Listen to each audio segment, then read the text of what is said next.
sway.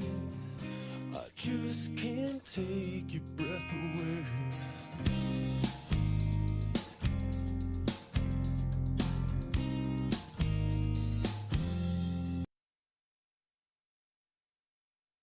Your new home deserves Xfinity. And this. I like the snowflakes. Also do text.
We made USAA for homeowners who like being ready. That's why we have safety tips for things like fires, home security, and USAA insurance just in case. USAA, what you're made of, we're made for.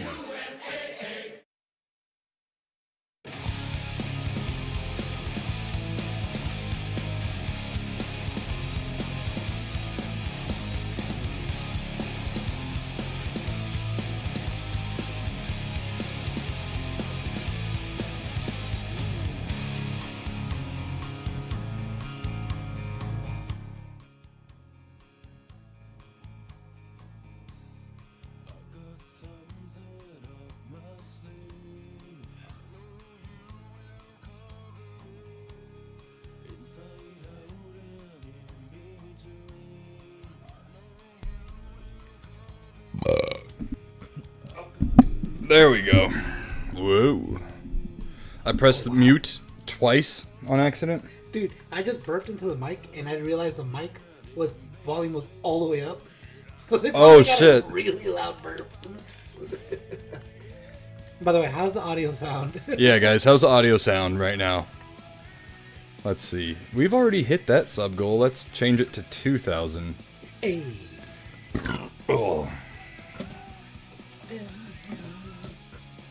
How's everyone doing tonight? Good to see you back, stuttering stick.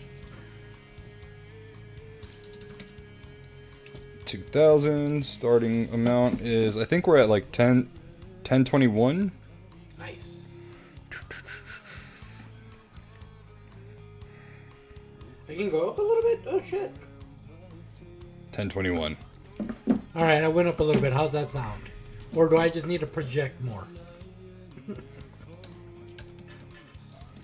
Oh yeah, I forgot I have to put the fucking slashes in there. Start goal. Done. Hell yeah, dude. That's great for you, Student Stick. Welcome. Alright. Oh shit. Says he don't gotta work early tomorrow morning. Yeah, that's what I just responded to. Oh, I didn't hear that. We're going fancy tonight, Stuttering. We're drinking in a glass bottle today. Some Miller Lite. He says he got Modelo. Damn. He's outshining me. Alright. I think we look good. I'm going to go ahead and put us in performance mode. I haven't reset the computer in a couple of days, so... Oh, you don't want to risk it? Well, I just don't want it to get choppy is all. Yeah. Hold on. Was the camera... Yeah, the camera's on both of us. Okay. I'll try to keep my hands to my side. Like a little kid. Especially since we're going to be in fucking performance mode. I know. We won't be able to see what's going on. Right? Fucking, yeah.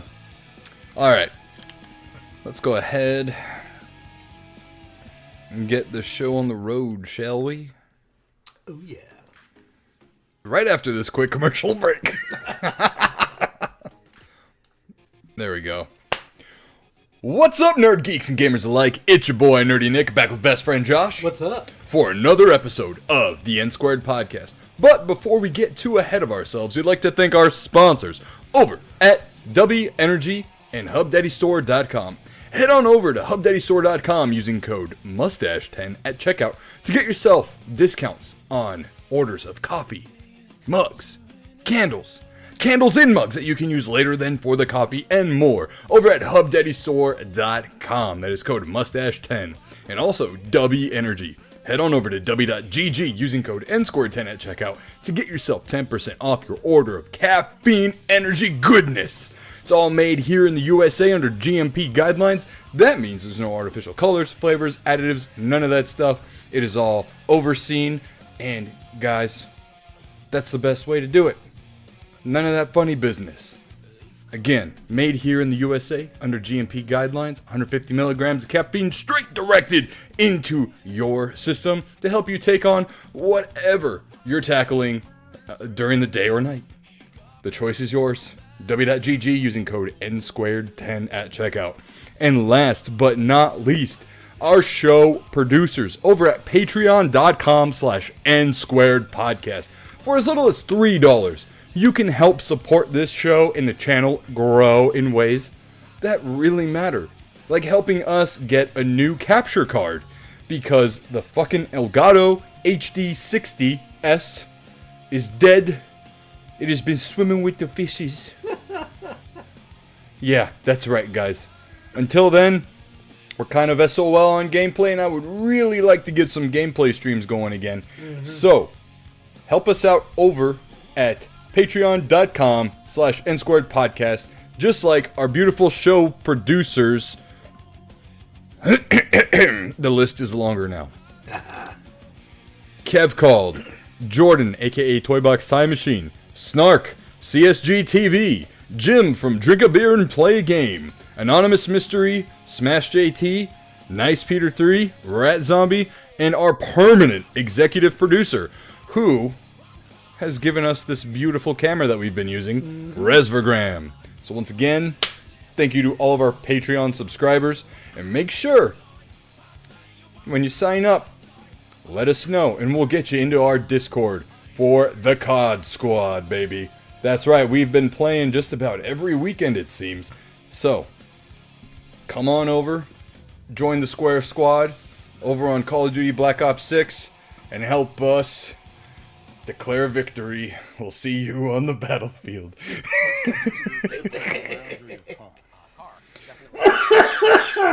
So, this is our first podcast of the new year? Is that right? Yep. Is that right? Yeah, because last week we didn't podcast, Right. and the week before was New Year's was on Wednesday. No, we podcast on the 6th. We did? We had to. No. Because, oh wait, what's today? Today's the 13th. The 6th was the trip. Oh yeah, you're right. Yeah. Yeah. Yeah, no. All right. Trying to throw me off. Happy New Year's, motherfuckers! Oh, man. You got an anonymous mystery saying, "Ew." What's going on? I'm gonna open up Patreon.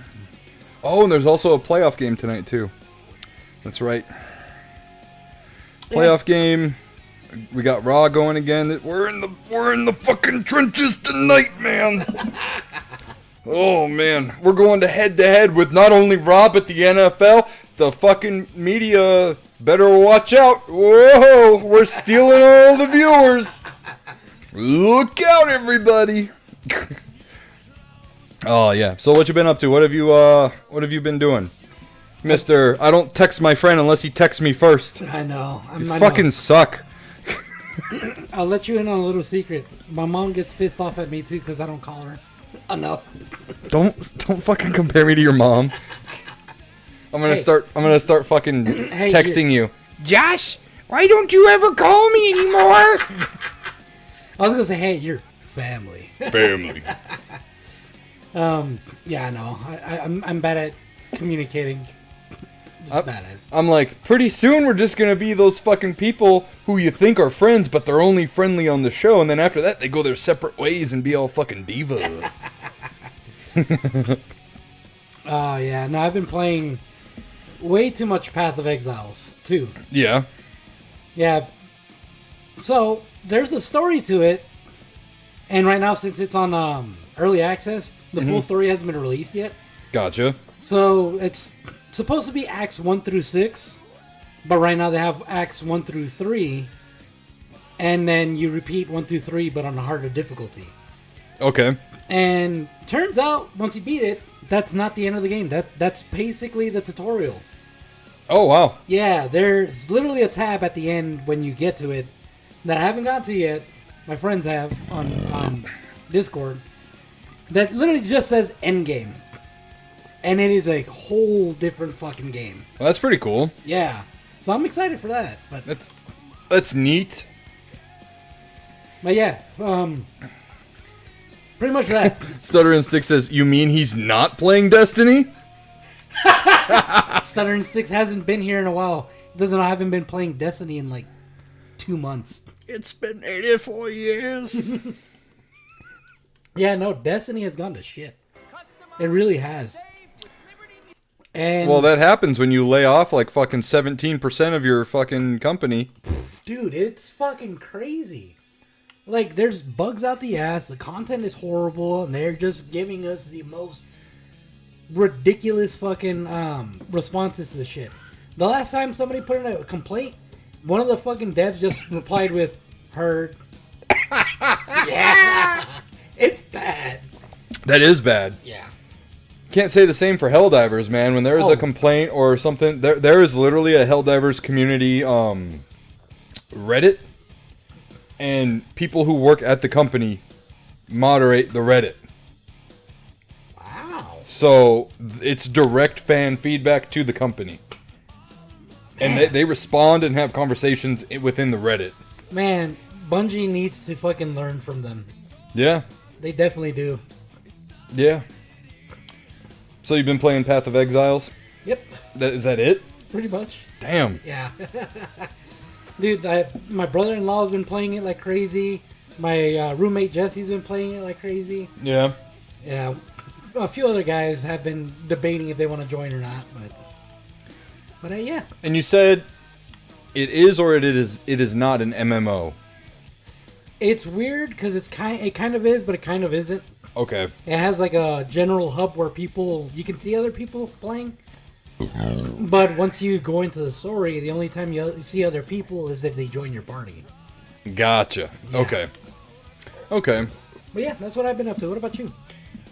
So I've been playing more of the same. Helldivers, Call of Duty with the COD squad over on the Nsquared podcast Discord. Always having a fun time. Even when we're getting our asses kicked, everyone's like, man, this ain't fun anymore. I'm like, come on, isn't this fun? We're hanging out, talking shit, saying ridiculous things, Thomas. The only time I get pissed off to the point where it's not fun is it's on Nuketown. Because Nuketown is ridiculous. The rest of the time, I'm fine. Yeah. There was one match this past weekend, because this happens to me all the time, where I'll get first and do fucking amazing, and it's always on losing matches. Always. And I'm never shown on the winner circle. But this past weekend, I got first, and we won, and I was like, yeah, let's see, do it! It was awesome, though. Oh, nice. There was one match where we were doing, I think it was Domination. And it was just me, Snark, and Thomas. The other two people on the team, like, quit, the randos or whatever. And they fucking left, so it was just us three on Nuketown. And we barely lost. And at the end, where it shows you the scoreboard or whatever, I was like, how'd y'all do? And I pulled up mine, and I looked at everyone's real fast. I was like, am I the only one that got fucking captures? And then Snark and Tom were just both like, oh yeah, sorry about that. I was like, you fucking... Hey, think of it like this. They were pulling their weight so you could get the captures. Yeah, sure. I think I had more kills than them too, but oh man, no, it's always fun, man. You still playing Rivals? Ooh, no, but I want to. That game just came out during a fucking crazy time. It was like right before all the holidays. Yeah. Marvel Rivals. Didn't I actually... Was it Christmas Day that I showed you that game? I think so. Or... it was... No. I don't remember. Because I know for sure we played Sparking Zero. But I don't remember if we played... If I showed you. Oh, no. You were telling me about it. Yeah. Yeah, you told me about it. Yeah. But, no. I do need to hop back on, though. Because I love the fuck out of that game. That game is like... It grabs you. Well, if you're into hero shooters... It grabs you right away. And it does... everything right that Overwatch did, but does it better than Overwatch. That's what I hear. Yeah. It would be interesting to see what it would look like in first person, but I also understand some of the attacks could not be pulled off in first person. Like Wolverine does this fucking like crazy like lunge when he drives his claws. He's like, ah! But it's like a leap. Like it's pretty far. So I can imagine that would be like pretty hard to pull off in first person, and some other shit. But yeah, no, that game's really. I love the art direction with that game. It's like half anime ish. Yeah. You know. Yeah, that's like, a really good way to put it. You know, in the game, I don't think you're supposed to call him Wolverine. I think you call him the Wolverine. Wolverine. The Wolverine. Rat zombies in the house. Damn. Stuttering Stick and Rat Zombie? Right? It's a great fucking Monday. You've been playing as Hella or Rocket. I like Hella when she's on my team. Rocket's pretty cool. So I usually play as the Punisher. Go fucking figure, you know. Just make it a fucking Soldier 76 or whatever. But he has a cool team up with Rocket. So Rocket does this. He like throws down this thing because there's like duo combos and triple, like triple dude combos that you can do, like team ups rather. Yeah. You know, one character will buff another one, and Rocket throws this thing down, and if you're standing in it, like around this little circular area, and you're the Punisher or Winter Soldier, I believe, it gives you unlimited ammo. Oh, that's cool. So you don't have to worry about reloads. So you're just like, brrr, and it increases your firing speed too. You know, that's cool as shit that they implemented that, because it really makes you focus on teamwork. Yeah, well, and it really fucking, it makes, it is the same way in like Overwatch and Apex or whatever, but it really makes you have to have good communication, and Oh yeah. if you're mic'd up or not or whatever, like, you can't all just be like DPS characters, you know, damage per second. Like someone's got to be a healer, someone's got to be fucking support, you know, and this Somebody's and that. got to be tank. I think the Hulk is a little disappointing in the game, you know, just because when he punches someone, they don't go fucking flying like how it should be. Oh, Red Zombie says, I like Star-Lord. You know what? I fucking hate all the flying characters. They are a fucking menace, especially fucking Iron Man, dude. Oh my god. You know, I tried out just about every character for at least like one round. And the flying characters are like fucking easy mode. Really? I mean, it doesn't make, like, you gotta still be good with them, of course. But like, dude, Star-Lord does this fucking thing where he like zips around and goes fucking bananas. Spider-Man is like nearly impossible to fucking kill when he's like swinging around and shit. But I will say, they do make swinging around really fucking hard to do in the game too. Oh, okay. So it's kind of like, you know, balanced a little bit. Yeah. I kind of like Hawkeye a lot. He can one-shot motherfuckers. Really? Hawkeye? Yeah, Hawkeye's a badass in the game. Okay. He's got some pretty good specials. But yeah, if you just got to be accurate with him. That's the thing. But he's a ranged character too, so Yeah, from what I heard, Hawkeye was one of those characters that it's very unforgiving if you miss. yeah. I don't think he has all that much health to him. Like the Punisher, for example, only has like 225 health, and then you got a character like Venom who's got like over 1,000 health. Damn. Yeah. But Venom is also like kind of slow. He's meant to be a tank. Yeah, he's like a tank character. Going against Groots are like fucking annoying because Groot can just put up these wooden walls.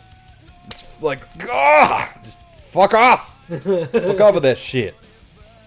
The Punisher's ultimate is really fucking cool though. He pulls out these like 2 miniguns. Nice. And you could just... So anyways, I just started blasting. You know? I feel like that's appropriate for the Punisher. Yeah, no, I need to get back on Rivals. It's a really, really fun game for me.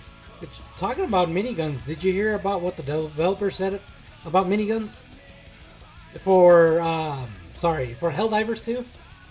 Did this happen today? No, this was like, I think last week or something. I'm a little rusty on the news department of Helldivers just because I've been so busy playing Helldivers. Fair. So basically, they want to implement miniguns in the game. They're having difficulties just because of the way it works. Yeah. You know, because of the fact that, you know, a minigun, you know, there's going to be a lot of recoil to it, you know. Yeah, fuck ton. Yeah. Yeah. Especially if they want to keep it to kind of how realistic it is with the game, kind of. Yeah, the game is like sci-fi realistic is what I think they call it. Yeah. So, you know, because of that, they're having difficulties, but they're working on it. That's interesting.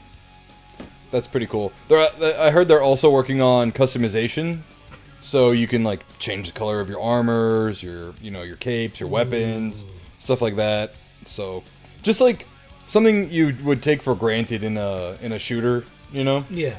But Helldivers delivers like so much other shit that other games don't, you know? Which honestly, they deliver so much good stuff, you kind of forget about that kind of stuff. So the fact that they're adding that, or even want to add that, is...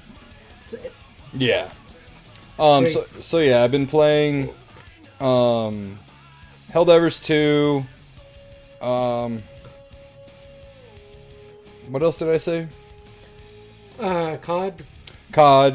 Sparking Zero. I just like went back through Goku's again and like just did the regular path this time. So is there a difference when you go through the regular path, or? No, I mean yes, like because I did the alternate reality where he defeats Cell before Cell even gets to transform, and then you fight the androids after that. Oh yeah, you told me about that one. Yeah. They end up giving up except 16, and then you fight 16, but then Android 17 like stops it. He's like, all right, that's enough, you know. Yeah. They're like, but we'll see you again, Goku. Yeah, so... Oh, and the Pokemon trading card game on the phone. I like 100%ed the most recent, it was like a Blastoise event. Oh, wow. Yeah, so I actually ended up getting 2 of the special Blastoise cards. Nice. Yeah. There's nothing special to them other than they're like a full art card. They're not like an EX or anything. Oh, so there's no like special ability that he has? No. Oh, okay. So yeah. I'm due for a beer though. Well, that one was yours. I already went through my first 2. I thought. No, that's your second. Oh, okay. I'm almost done with my second. Damn, these are like fucking on there. Shit. Here, let me see. You're just Oh, you used your thumb. I used my palm. Ow. I usually monkey grip shit. What the fuck? I don't know, bro. Snark says, my lineup, COD, finish Indiana Jones, going through RoboCop, Rogue City again. Oh. I actually, so I have a friend, because on Saturday we went to Dan, you know, Dory's dad. Mm-hmm. It was his 50th birthday, so we went to their house for his like an impromptu birthday party, and right after Evelyn's game, which they won. Nice. Her last season in Evelyn's volleyball, her first team that she played with, they went like 0-12 or something, and it was just terrible. She was having a hard time with it. But this past weekend, for her first game with a new team, they won. She kicked ass. Probably like one of the best performances she's ever done. It was really cool, dude. There was a moment where she served the ball. They hit it back over, right back to her. She ran up to the ball, hit it, and then scored. And I was like, that's the fucking hustle I like to see. Yeah, they won. So anyways, Chloe's dad was there, and he just got a PS5 for Christmas. So he has like God of War and Mortal Kombat 1 and Spider-Man 2. He's like, what other games do you recommend? I was like, here, let me show you the trailer for Helldivers. Yeah, so I did that. But I showed him the update trailer for like the Illuminate when they showed that at the Game Awards. So I showed him that, and then I told him about because he's like a big horror movie, 80s movie buff and stuff. So I showed him RoboCop, Rogue City, and Terminator Survivors. Or no, what is it called? Snark, what's a new-ish Terminator game on the PS5? I guess it's on the Xbox as well, but I thought Survivors was the most recent one. is that what it's called? I can't remember the subtitle. Could be wrong though. But yeah. So that's really what I've been playing. I do need to hop on to my Marvel vs. Capcom collection and play some more MVS 2. Or MVC 2, rather. I was thinking Marvel vs. Street Fighter. So yeah. Resistance. Thank you, Snark. So, moving on over to Patreon question block of the week. If you want to have your questions read and answered live on stream, head on over once again to patreon.com/Nsquared for as little as $3. You can have your questions read live on stream. Just like CSG TV, aka Tomas. He asks, do you think music games will make a comeback? Ooh. I don't know. Like, I kind of wish they would. But at the same time, I don't see them getting the popularity to come back. I feel like they had they had their time in the sun, and it was new, right? So it was like, whoa, what the fuck? You can play? Like when Guitar Hero came out, it was like, what? Whoa, this is fucking cool. And then Rock Band came out and expanded on that with like adding in drums and stuff and vocals but I was always a Guitar Hero guy. I never really cared so much for the way Rock Band played and felt. I always felt like there was a little more lag in Rock Band, and I felt that the like equipment for Rock Band wasn't built as well as the Guitar Hero controllers. Like I have a Guitar Hero controller from God knows who knows what year, but it works like that. The button inputs still are fucking sharp. And with Rock Band, those ones I always felt like you had to press really hard because they would get worn out really quick. Yeah. You know? And then the drum pads too, I felt like you had to like hit at the right spot on the drum pad. You know, for it to recognize. But yeah, it was all brand new and shiny and so fucking cool and inventive. And now it's like a gimmick. It's like, oh, cool. You know, I think Rock Band, or was it Guitar Hero Live, happened for a while. And that was like a flash in the pan. Dude, I know. That one was like, everybody was super excited for it. And then when it released, not a word. Yeah. Yeah. And, like, there is Rocksmith, but that's not so much of a game as it is a learning tool. So you can plug in your guitar to the console or PC. Oh, wow. Yeah, and, like, learn to play that way. But I don't think...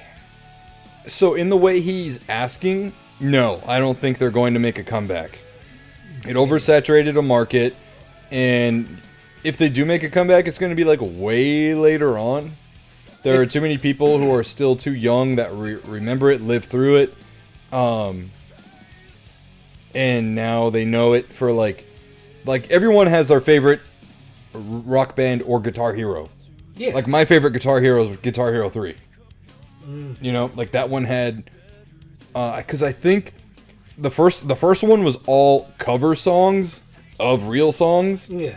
The second one had some licensed music, some covers. The third one was all licensed music.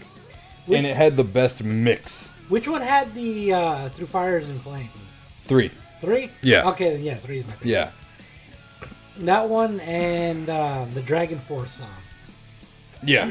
Those are my favorites. Yeah. Well, that is the Dragon Force song. Oh, then which one was I thinking of?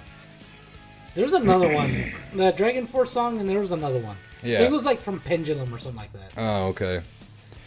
So, but I do think they will still be prevalent in other forms. So there's a PS2 game called Amplitude, which to me was kind of the precursor to Guitar Hero. In Amplitude, it was the same thing. A moving track, but the track wasn't just a flat platform. It was cylindrical. Oh, So you had this little ship.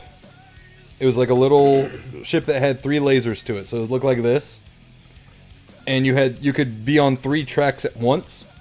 And each track along the cylinder was bass, guitar, keyboard, vocals. Oh wow.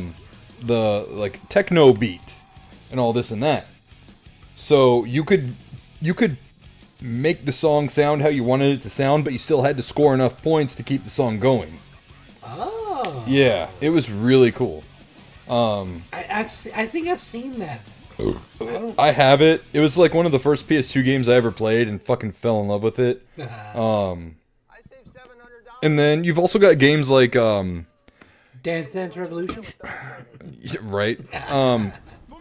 What I was gonna say is, I think it's called like Gunmetal Hellsinger.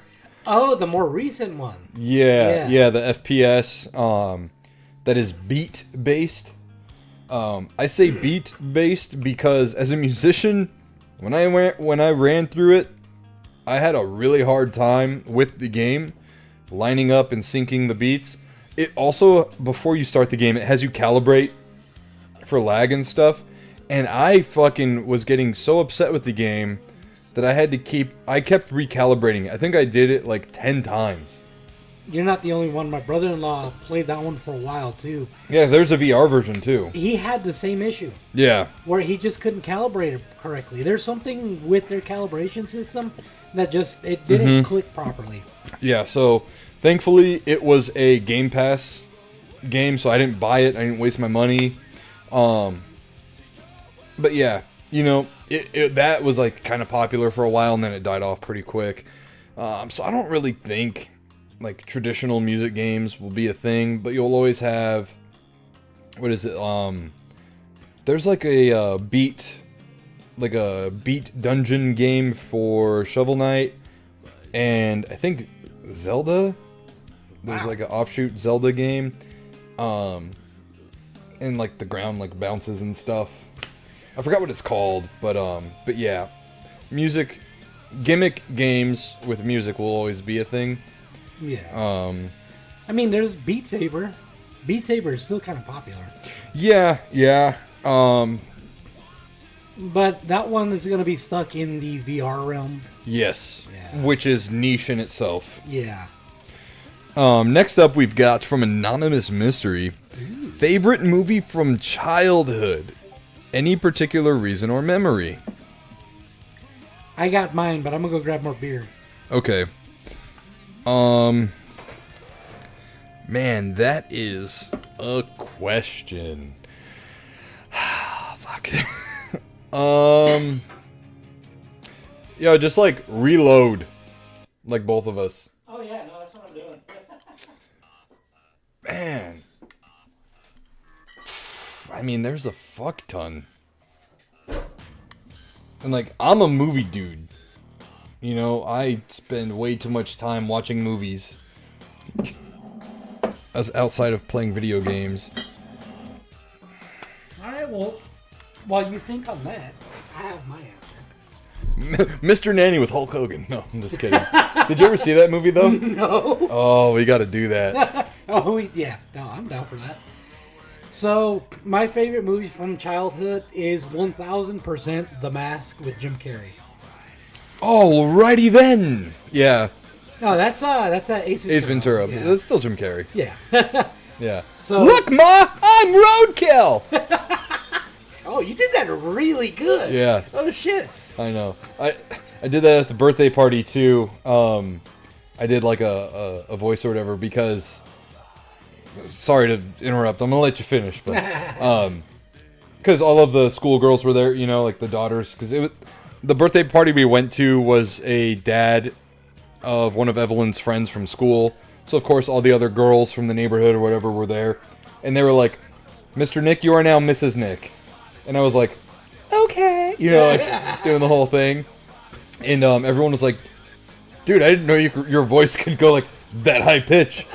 And then, you know, I did like a Mickey Mouse voice and a bunch of other voices for them. And they were like, "What are you doing in construction?" I know, right? I was like, I say the same thing to myself when I get out of bed every day. But you got guys like Nolan North, you know, just fucking stealing all the fucking jobs, and Troy Baker. You know, they fucking voice everyone. It's like, well, okay, cool. Right. So anyways, back to you. But yeah, no, The Mask. It was one of those movies as a kid. Me, my brother, and my sister, we watched that like 10 times a day. Damn near. You know, we would pop it in, finish it, put the VCR in the VCR rewinder, pop it back in, and rewatch it. Yeah. Dude, we knew every single word to that movie. Like, we would recite it as it would say it. That's how much we watched it. And Agreed, Snark. what do you say? Says Nolan North is grossly overrated. I have like a personal vendetta with like a lot of voice actors. It's like imaginary beef. Because, dude, they just do everyone, and I'm like, can you give someone else a fucking chance? Right? You know what I mean? Dude, like, all right. When you see like a guest invite, like for a convention or a Comic-Con or whatever, and they show like their what is it called? The picture of their face. Their portrait? Yeah, like a portrait, or it's called something else, like a headshot, whatever.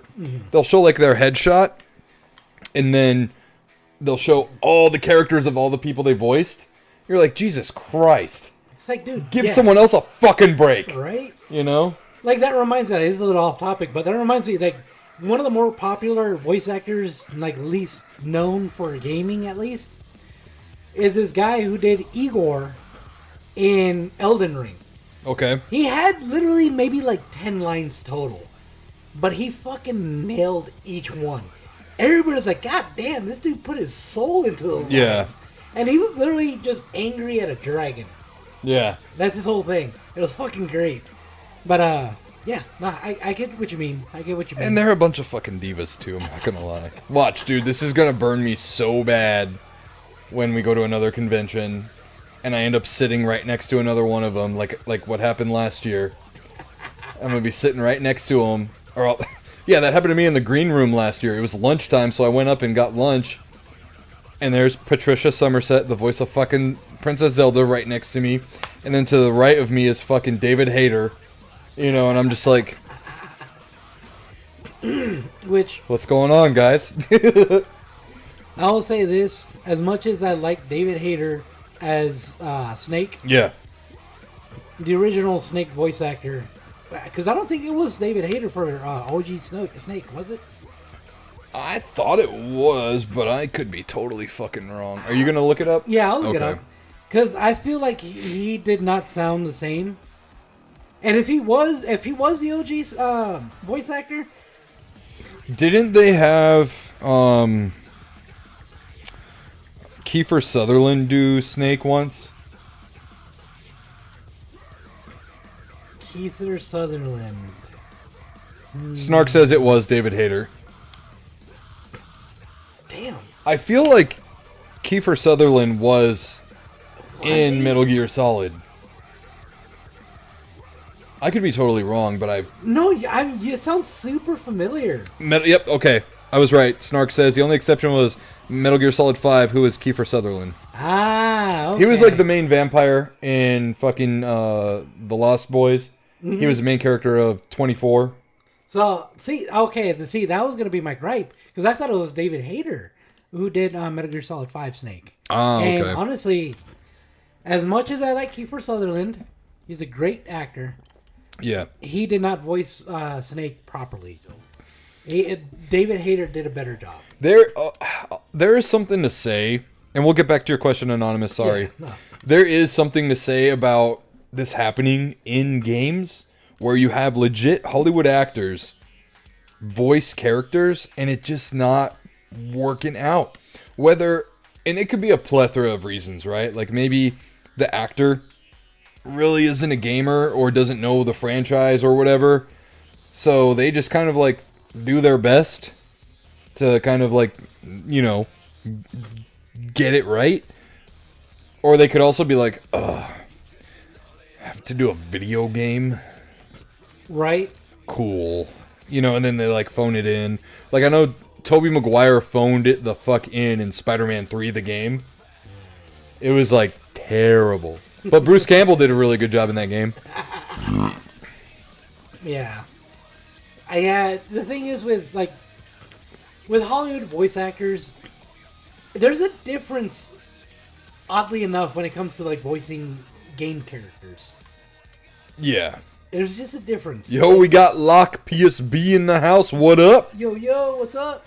You know what? Maybe if we start talking about chicken nuggets, Kev will show up. Snark says, perfect example is Megan Fox's...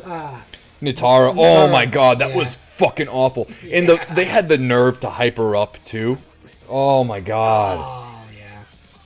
Like she personally wanted to be Nitara because I'm like a vampire. Or Ronda Rousey as Sonya in MK11. Yeah, that one was a bit rough. The thing is, Ronda Rousey should have stuck to just being a fighter and not done any kind of media other than that. Well, that was the thing that happened, man, is she got so big in the fight game that it was like immediate fucking success. Yeah. And it just fucking blew up and everyone was like, we got our next fucking thing now. You know? And it turned out it was not a thing. Yeah. But back to the question, though. Right. Yeah, favorite movie, The Mask. Mm-hmm. One, because it's a fantastic movie. Even rewatching it, I think the last time I rewatched it was maybe like 7-8 years ago. I know it's been a while, but still, even when I rewatched it, I was like, damn, this is a fun movie. Yeah, and sorry if you're listening, babe, but when I was like fucking 5, I thought Cameron Diaz was the fucking thing. Dude, no, but okay, I'll admit this. I always thought, I was like, dude, like, because after having watched movies with Cameron Diaz in it, like, later on, I'm like, why did people think Cameron Diaz was hot? And then you see The Mask and you're like, I get it. Yeah, exactly, exactly. I was like, yeah, no, back then she was pretty damn hot. Yeah, it was like that movie only, not gonna lie. I can't really say yeah or nay because I haven't really seen Even any in other like movies. Charlie's Angels, she has that like weird, there's something about like when she like smiles or something, there's like this crease that goes across and She it kinda makes has- her look old. She kind of has that Joker smile a little bit. Yeah. Yeah. Yeah, but in The Mask, great. Oh, I know. God. Yeah. But yeah, that's my favorite movie. I made my dad proud that day. He's like, you're swinging for the right team, son. All right, so have you thought up of a movie that would be your favorite? If not, Anonymous Mystery did trying to help you out. Yeah, at least under 10. Yeah. Which is the fucking problem because I was born in 91, and from 91 through 2000, There was a lot of good movies. there was a fucking amazing movies. Yeah, a plethora. Amazing movies. Mm-hmm. Auto insurance all seems the same until it's time to use it. Okay, so here, let me do this. I'm going to cheat a little bit. I'm going to give 3. All right. I'm going to give 3. So, one right away, Jurassic Park. Hey. I watched that. We had the VHS tape of it, and I watched it over and over and over and over and over again. I had all the fucking toys. I had all the figures, the fucking dinosaurs, the vehicles, and we had like some dirt in our backyard. So if it would rain, I would go out in the rain and play with the toys and create the scenarios from the movies because in the movie it rained. Yeah. You know, and if it didn't rain, I would muddy up the dirt, That's funny. and then I would I had RC cars, and I would attach the Jurassic Park vehicles with like a little bungee cord to the RC car, and then I would drive it around like that. You know what I mean? That's funny. And I would drive them around like dinosaurs that I had set up and shit. I'm gonna say this, Locke, you're right. Lucy Liu was the hottest angel. You're a man of culture. ID4? Oh, was that Independence Day? Yeah. No, that was a good movie. Oh yeah, I love that. I thought it was like alright though. Come on. No, for real. Like when it came out, dude, there was a lot of fucking boring parts in that movie. And I was like 5 or 6. I mean, as someone that's young, I could see how that'd be boring. Like I didn't see any fucking gunfire. You know what I mean? It was just like fucking air combat that happened like maybe 3 times in the movie. I'm back. Right? Yeah. Randy Quaid. Fucking love that scene. No, that is a good movie though. And visually it's really cool. Yeah. Welcome to Earth, motherfucker. So Jurassic Park for sure, man. And then I had the game for my Genesis.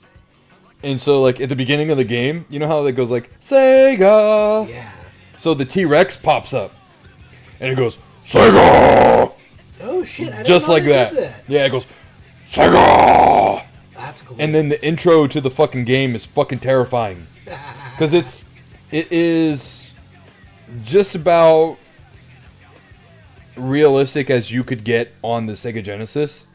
So it starts up with that insurance guy or whatever, the fucking lawyer, Oh, yeah. and he looks in the rearview mirror, and you see his eyes go like they get all big, and then the fucking T-Rex shows up in the rearview mirror, and then the T-Rex grabs the fucking Jeep with its mouth or whatever, and you just hear like ah! Ah! And the screen's flashing and fucking lightning and rain and everything. It's fucking terrifying as a kid. They didn't go with the toilet scene for that? No, man. That'd probably be too hard to fucking Replicate, animate or yeah. whatever.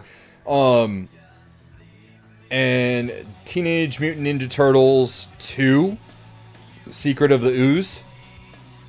I don't remember if I've seen that movie. That one was... I really liked the first one, but the second one, they leaned in to more of the, like, camp of it, like, campiness.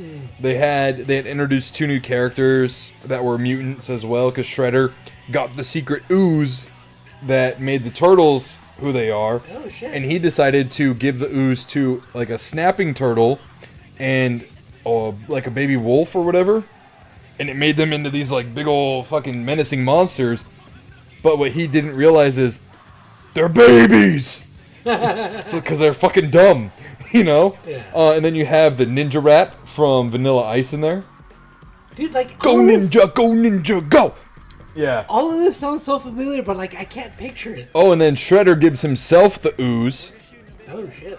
and he becomes Super Shredder, and that is actually played by Kevin Nash, the wrestler. What? Yeah. And of course I was big into wrestling at the time, you know, Yeah. still am now, but yeah, dude.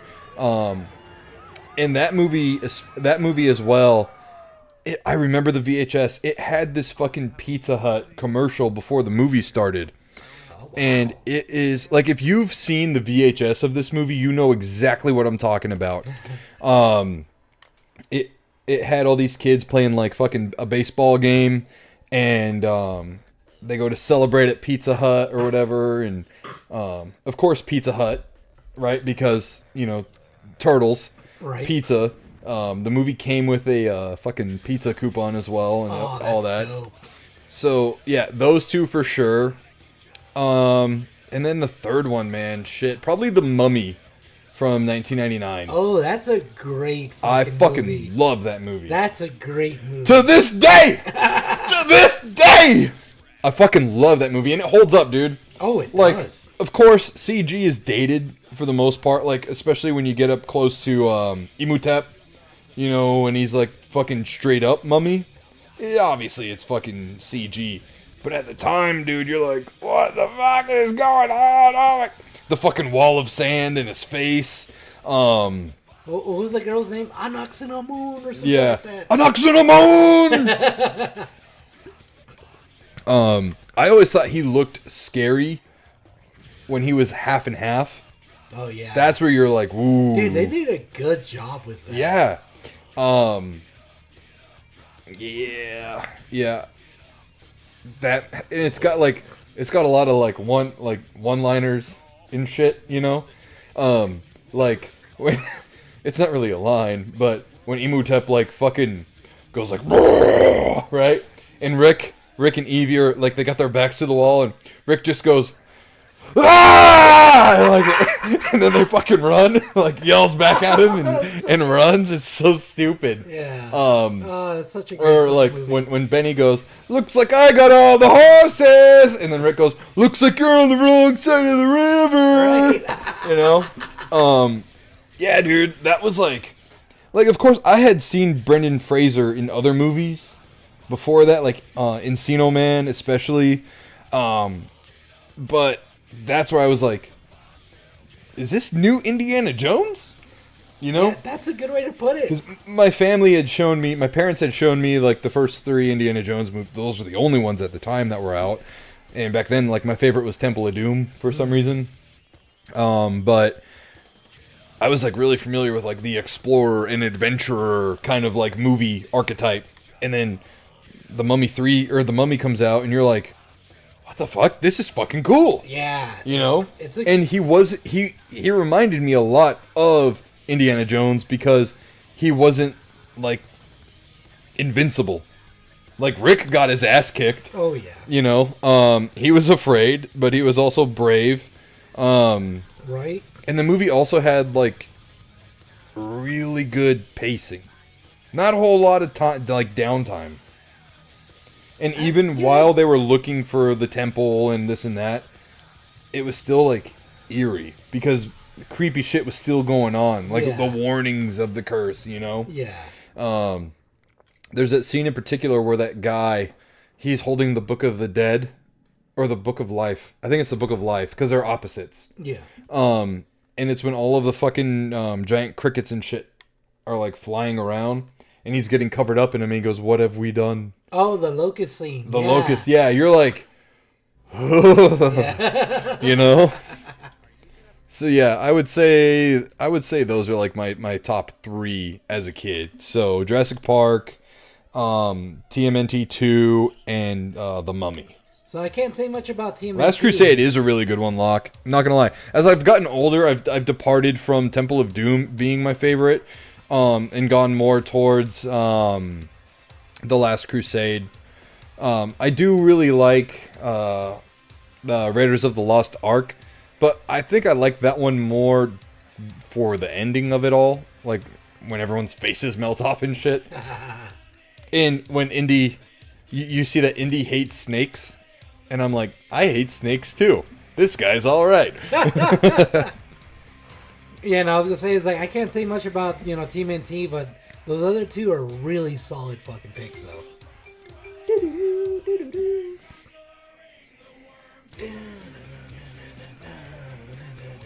So, yeah.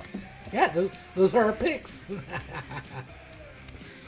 Yeah, I actually fell asleep when we went to go see The Dial of Destiny, like, the weekend it came out. And granted, we did go to a later showing. So it was Brittany, Evelyn, and I. Yeah. And, I probably made it about, like, 98% of the way through the movie. But I fucking passed out. Really? And then Evelyn woke me up at, like, just almost about the very end of the movie. And I was like, huh? It was like one of those moments where, like, you're falling asleep, but you can still hear what's going on. Yeah. You know? Yeah. But yeah, dude. I didn't really like that movie. Yeah, unfortunately, it. But anyways, thank you so much to our Patreon participants for the Patreon question block of the week. Now. Some great Whoa, questions. shit! Now I'm gonna throw my phone everywhere. Yeah, no, those are some great questions. Yeah, they were good, thought-provoking fucking questions. That's why I like the Patreon question block of the week. Oh man, They make really good conversation. Mm-hmm. All right, so I just want to hop right into this. So this was announced while I was on vacation last week. So this is a little bit of old news. Old, right. It's fucking week old, right? With today's media, a week is a long time. Yeah. Go Vikings. Yeah, did they score? I saw that there was a score right now, but I didn't see. Snark, can you just do like updates every now and then for the game? So Helldivers has gotten a green light for a fucking live action movie. Oh yeah, I heard that. That's wild. So at CES, Sony announced Helldivers is getting a fucking movie. Now, some people out there who don't like fucking cool things are like, well, there's already a Helldivers movie. It's called Starship Troopers. Blah, blah, blah. Not the fucking same thing, Chief. Not by a long shot. Right. All right. So for those uninitiated with Helldivers, I've talked about it a lot here, but there's like 3 enemy factions in this game, right? So you've got bugs, which you could say look like bugs from the fucking Starship Troopers, but also different. Yeah. You've also got automatons, which are these sentient robot beings who, I mean, they kind of look straight up like the the T900, T1000s. Roughly, yeah. Well, a majority of them, but there's some that. Well, yeah, the cannon fodder ones. Yeah. And then you've got the Illuminids, which I kind of think they remind me of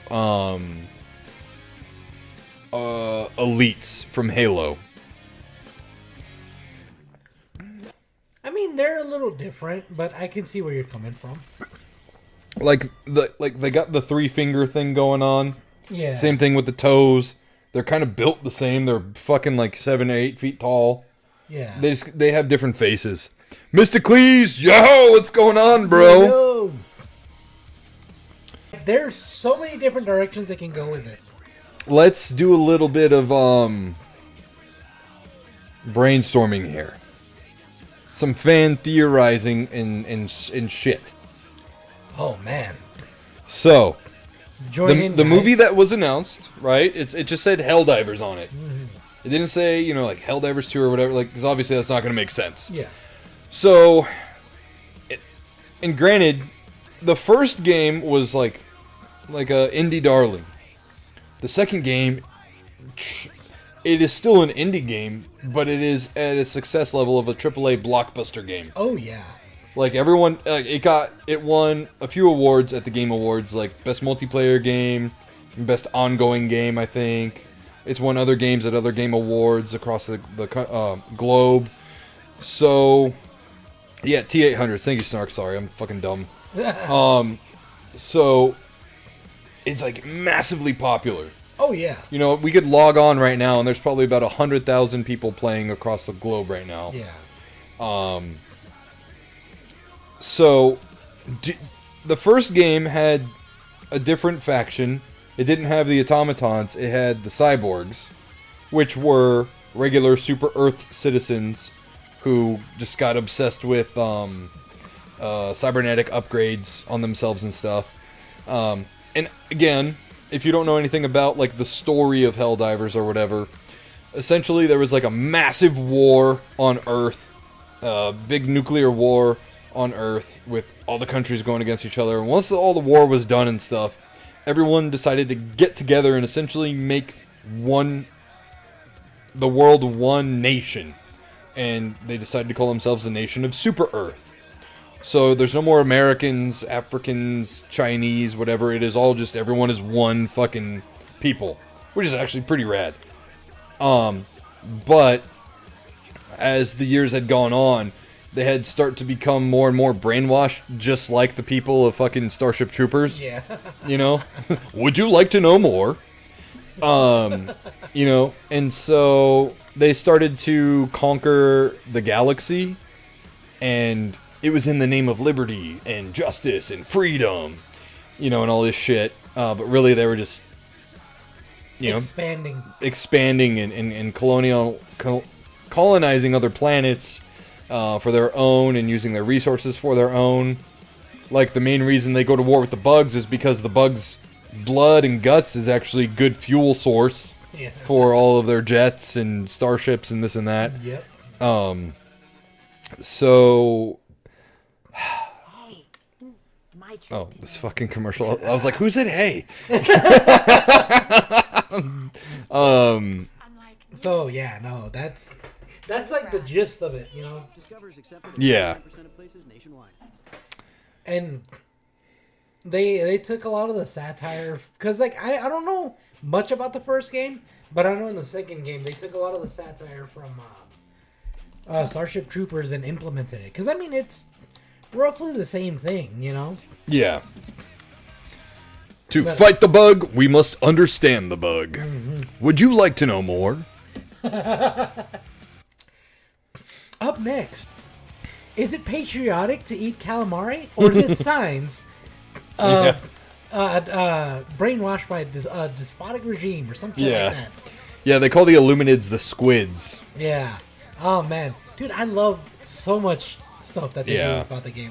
So yeah. Anyways, do you think the movie is going to be more centered around the first game, or do you think because of the success of Helldivers 2, it's just going to throw you right into the middle of everything, kind of like how Starship Troopers did? Dude, I think they're gonna go with the Helldivers 2 route, where they kind of just throw you in, and they give you little like clues and hints about what happened in the past. Right, like little mentions here and there. Yeah. So I mean, I'm curious though as what they're gonna do about who's gonna be the main antagonist. Probably some throwaway characters, you would imagine. They're gonna have to make up characters. Well, I mean, yeah, definitely, but like, cause they're gonna have a main protagonist. Oh, I'm sorry. I thought you said protagonist. Oh no, antagonist. Yeah. I mean, cause like, all right, so there's not much they can do with the Terminids for antagonists, because especially if they want to step away from being like Starship Troopers, they won't go. Thank you, with Snark. that. Oh, nice. So they definitely won't go with that. But then that leads you to be like, all right, is it going to be the automatons or the Luminids? Right. But then they can also be like, all right, the automatons are the main antagonists, but then the Luminids at the end show up. Or are they going to do it like fucking Phase 1 of the MCU and just do one at a time and then build up to like a fourth movie where there's this massive galactic war going on between all three factions? Which honestly wouldn't be a bad idea. Like, I know I'm tired of these whole, this extended universe shit with everybody. Yeah. But with Helldivers 2 and Helldivers in general is a massively deep in lore property. It's not like Warhammer where it's like super deep and crazy and widespread. Oh yeah. But it is still deep in lore heavy. I mean, you have shit that like the whole, the last war, like the big war that ended Earth essentially, that became Super Earth, and that all happened before the first game. Right?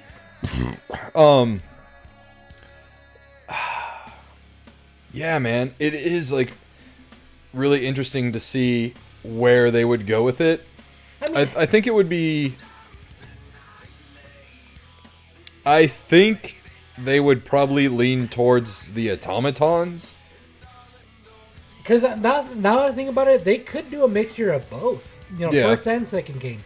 Because they could easily throw in, how they did the black hole on that one planet? Yeah. And it's been hinted at that black hole is the reason the Luminids are like in. They came through it, yeah. Because they're saying it's a possible wormhole. Yeah. There's a possibility that could throw that in as well, which could really work. Yeah, and there's also talk of another fucking enemy faction that might be existing now too. Right? Ooh, man. All right, I gotta go pee, but... All right. Yeah, no, this is definitely a really interesting topic. Yeah. So, either way, I'm fine if they focus on bugs for a little bit in the movie, Right. just because of how good Starship Troopers, the first movie anyways. We're only talking about the first one. The other ones are kind of like, a little weird. And very low budget and bad. But, I do love me Starship Troopers. And I haven't seen a movie do what the first Starship Troopers has done since that movie came out. That is lightning in a bottle. And I really hope that Sony can. And now I know we're talking about fucking Sony here. But I really do hope that they work hand in hand with Arrowhead Studios, who is the developers behind Helldivers 2 and Helldivers 1. And I really hope that they work hand in hand with them to really flesh this all out and have heavy developer input in it. Because, again, like I had said earlier, the Helldivers community, we have direct fucking contact with the development studio via Reddit. and they respond back like that, and they also respond on Twitter. And I know if Sony were to propose some dumb garbage movie, Arrowhead would be like, dude, no, that's fucking awful. Our fans are going to hate that, and we'll never hear the end of it. So, halftime 24-3 Rams. Holy shit, dude. Vikings are getting fucking killed. Damn, really? Wow. That's pretty sad. I was actually pulling for the Vikings in this one. Oh, damn, really? Yeah, I mean, just for shits and giggles. I'm really pulling for the Lions to win it all this year. Ah, okay. Yeah, I fucking hate the Chiefs. Fucking hate the Chiefs. Didn't they fucking win last year? Yeah, and the year before. Ah. Yep. All right. So yeah. So I was saying, like, I wouldn't mind if they focused on the bugs, like, you know, for a little bit in the first movie or whatever.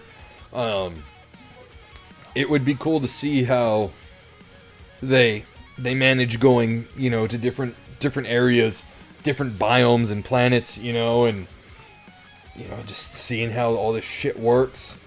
Yeah, no. The cast would have to be, like, huge. Honestly, they could probably do with a bunch of random new actors. Well, yeah, but what I'm saying is you're going to have a lot of actors. Nah, they can pull it off with a bunch of, extras. Because most of the time, they're going to have their helmets on. Unless, Well, yeah, that's true. Unless, you know, like, because they could easily go with the route of the main character doesn't normally wear this helmet. Yeah. Yeah, I think there's going to be a lot of scenes without helmets. Yeah. I definitely think so. Because, like, why would you wear a helmet when you're in your ship, right? Mm-hmm.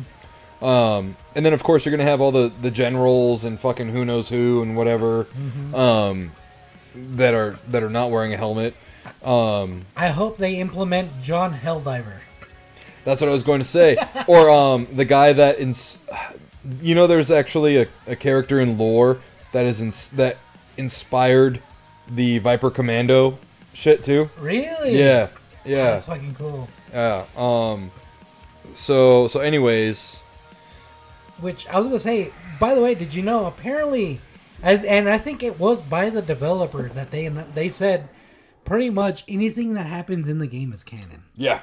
Yeah. Yeah. Which is wild. Uh-huh. They could literally pull any clip online and just make a fucking scene out of that.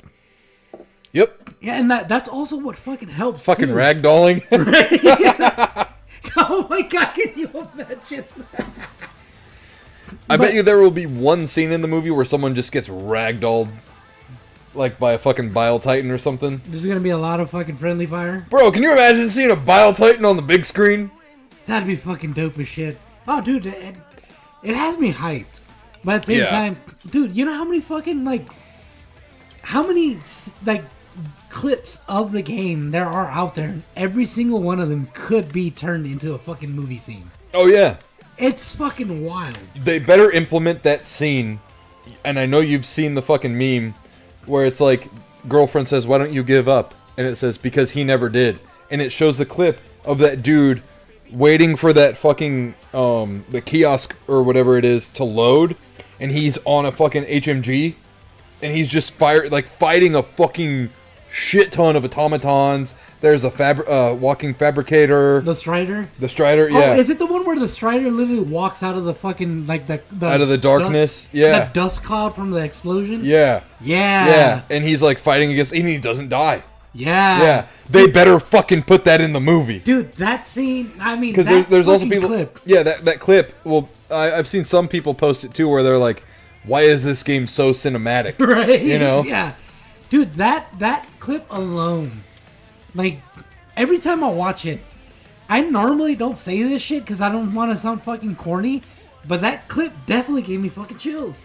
Because it's such a good fucking scene. So good. Man, I'm jealous of the guy that actually, got to record that. Right?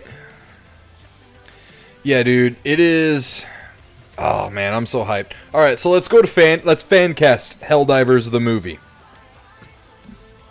Honestly, they could throw in anybody, and I'd be fine with it. I would love and hate it, right? If they, number one, I think they need to. Okay, so I've heard theories that the guy in the beginning of the game, in the game intro, is John Helldiver. Oh. Yeah.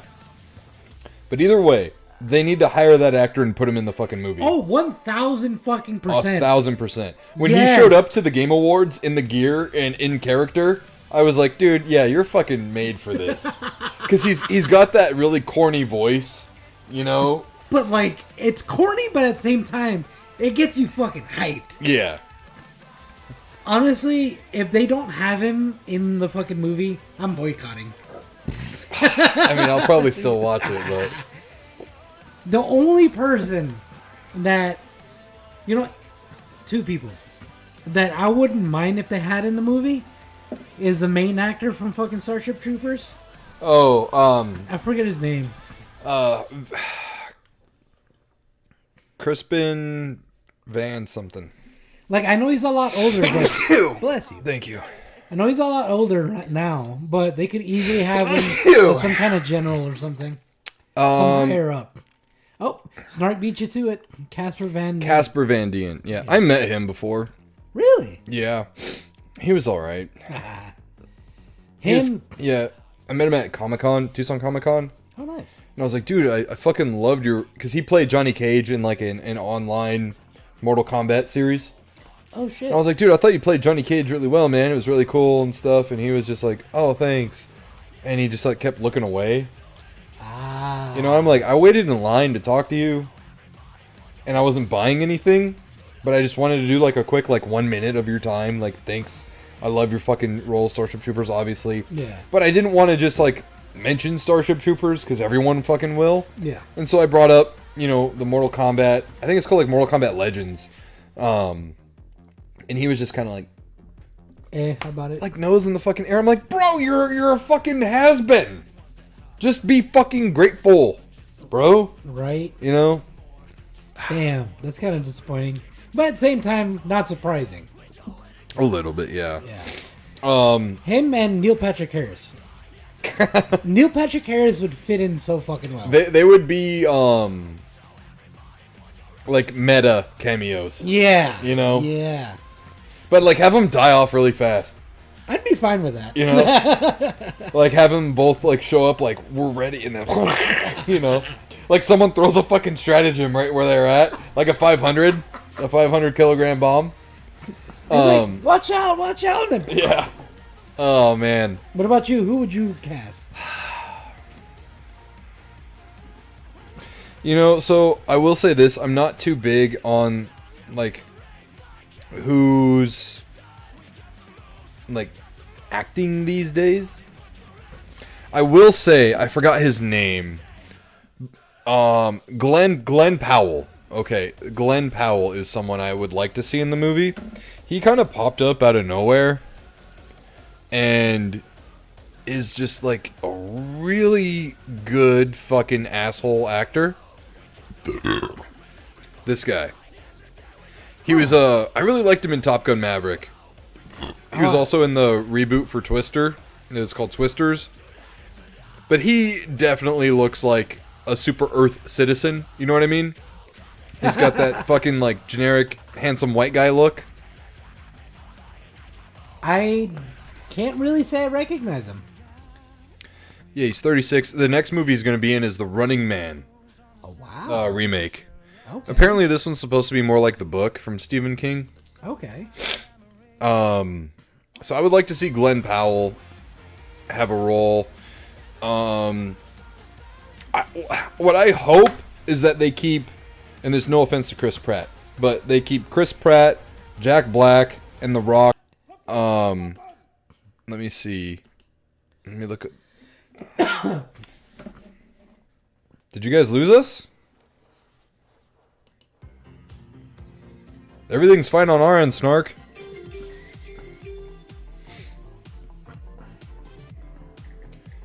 Anonymous Mystery says lost for a minute. You know what we just thought about that would... We're back. Okay. Kind of add to the comedy a little bit. Kind of out of place, but kind of want to see return? Jamie Kennedy. Oh yeah, right. So The Running Man comes out November 7th of this year. Oh shit. Ooh, Josh Brolin's in the movie.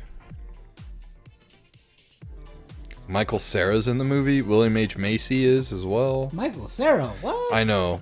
He's probably a guy behind a fucking computer. Is there a trailer already for this? Oh shit. That looks like an IGN fucking thumbnail. YouTube. I don't know, I guess I'll have to fucking look that up later.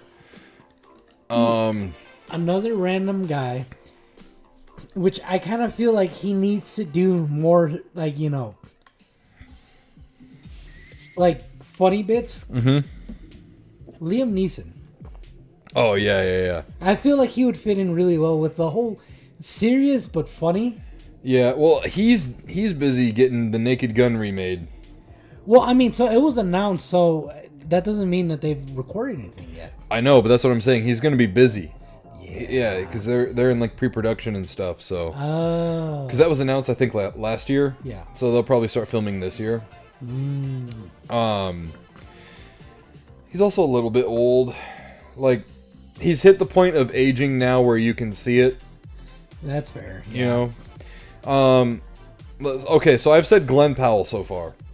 Yeah. Behind you. Oh, is he going to bed? Here, bring him on. Bring him over here real quick. Oh, this is my... Come here, baby boy. Bring his hat. Yeah. Oh, don't get his Yeah. Oh, kick the microphone. Here, watch the cord. Can you help me out here? Yeah. Oh. Mwah, mwah.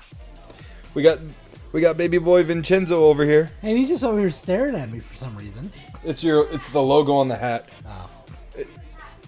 On the dining chair? No. The chair on the bar top. The bar.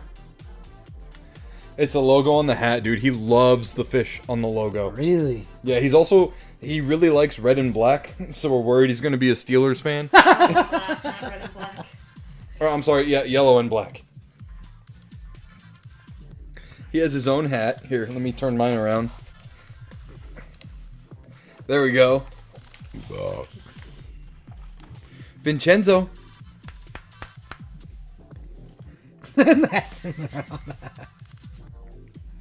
Yeah, baby boy. Hey. Yeah. He's just staring at it. Vincenzo. Over here. Not you, Wayne. Wayne, go. Yeah. So you think you know Wix? Do you really? He's just right back He just staring said, at your hat. Woo. You can use different shapes to create I don't know. He's staring at my face right now. aesthetics. Or you can Now create he's a looking that way. graphic. I use What are you looking at? just import any SVG What? file. He's just like. Next up, we'll keep Basically, he says, new host. Starts says, hey. create these really complex, Anonymous Mystery says, thank Ion Jock. crazy precise Gun show, little bro. keys, scale size, and position. You gonna flex? Really dope. Yeah. He's getting big. Got the Mega Menu. This not only lets you organize your site menu into different subcategories, but it also looks amazing when you What? add in different elements like Hey. 27 inches and a quarter from the last doctor's appointment. pretty much anything Wow. you think of. And last but not least, we've got my design. So this used to be up to like up here on him. You've already created. That was only like 2 weeks ago, too, right? Oh no, it's been a while. Yeah. It's been a while. Can you skip the ad? All these Oh, yeah. features. Now see what you can do with them. Get on over to Vincenzo. something dope. No, fuck. Yeah, play now. That's good. All right, buddy. Oh.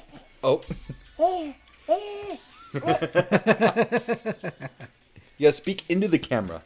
Or into the microphone. You guys speak into the microphone. Yeah. Oh, now you see everything, huh? Oh, is that Dragon Ball playing? Is that Dragon Ball on the screen?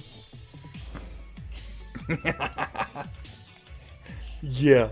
Oh, you want the mic? Oh, not right now. The mic's hot, buddy. The mic's hot. They're gonna hear every little bit of smack that you give that. He's like, I want them to hear me. He's shutting your face. He's like, no. Oh, You see your hat. are you just staring at my hat now? Yeah, we got him. Oh, Nope. we got him a youth size hat when we went to Bass Pro Shop over the weekend. Or over last week when we were on a vacation.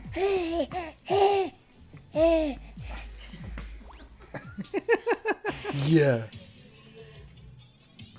Non-Miss Mystery says he's got something to say. Sonic says, get the clips ready. Yeah, ba ba ba ba. Yeah. Are you gonna be on the show one day when you're older and can speak? Maybe. You are adorable. Everyone would love to hear you speak. Can we tickle you right now? Can we get a laugh out of you? Or is there too much going on?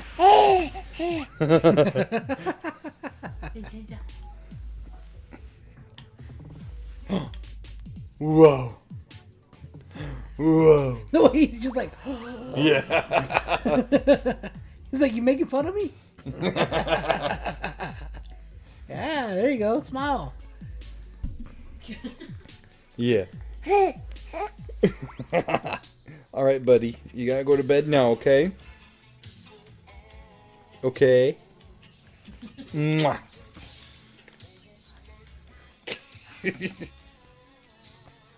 Say bye, everyone. Look at. Say bye bye. Can you say bye bye? Can you do your wave? He does this to people. He goes like this. Says bye bye. Can you say dada? I walked in the door and he saw me and smiled and he went, Dada! It sounded like Dada. It really did. Little by little. Yeah. Learning. Why you giving me that side eye, bro? The show is sponsored by Bass Pro Shops. You wish. I wish. All right, baby boy. It's time for you to go to bed now, okay? He's like, I got other plans, dude. I'm going to stay up with you. Ooh. Ooh, ooh, ooh, ooh, ooh. Nom, nom, nom, nom, nom. Nom, nom, nom, nom, nom, nom, nom, nom, nom. Yeah. You see Goku on Snake Way? Yeah. I showed him the Dragon Ball Super intro over the weekend, and he was like, oh, like, so I'm like, okay, yep, it's time to introduce you to Dragon Ball. Getting him started early. Yeah, well, and it's perfect too because the show's super colorful and everything. He was doing that. Yeah. For the last 5 minutes. Yeah, he found out he can strain himself. Oh my god. So he's like, he'll just, out of nowhere, just be like, It's your fault. You introduced him to Dragon Ball. yeah. Literally. He's trying to power up. He's Dude, like, seriously, he did not do that until after I showed him the clip. oh, that's great. Yeah, so he sees everyone powering up and stuff, and then he decided to do it. Are you done? Can you go to bed now? Poop before bed, power up. Oh, I had to change a big poopy diaper on you this morning. What's up, little man? Shit talk, literally. Shit talk. Oh my god. Alright, baby boy. You gotta go to sleepy now. Yeah, it's past your bedtime. Snark says, imagine what his reaction will be to over 9,000. Yeah. Okay. I love you. Oh, I love you. Ow. Yeah. I know, I didn't see you much today. Daddy was gone at work a lot today. And then I have to entertain these people. What do you mean, these people? Yeah, blaming Josh. Look at that. He's like sleeping over Josh. Okay. I'm gonna see you tomorrow. Okay, I'm gonna wake up and come right to see you.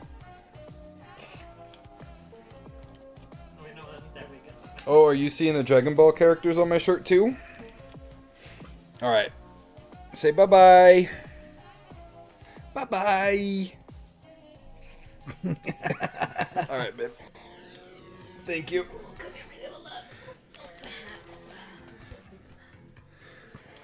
Bye-bye. I love you. All smiles. Yeah. Alright. Oh. Wayne, out. Wayne, out. That's our dog, Wayne. Anonymous Mystery says, night.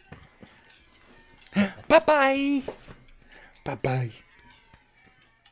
It's just like, As the door's closing, he's just doing this. Oh, man. there goes our baby segment of this week. Right? Basically the dad segment of the week. Oh, man. So yeah. Anyways, back to the fan casting, right? I would say Glenn Powell, maybe Chris Evans Yeah, I can or see him Ryan fitting. Reynolds. I can see either of them fitting, maybe both. Yeah. But in either way, Snark says babies equal ratings. Yeah. Yeah, every week we're going to have the baby segment where Vincenzo just comes on and parties with us. Don't tempt them with a good time. So yeah. I would say those three guys for sure. They need to have some female casting too, because they There don't is discriminate. female Michelle Rodriguez. I was thinking the same thing. Yep, for sure. She is like the ultimate badass actress. Right? So, and that's the thing too with Super Earth. Everyone's like on the same class level, so there's no like snobs or anything like that.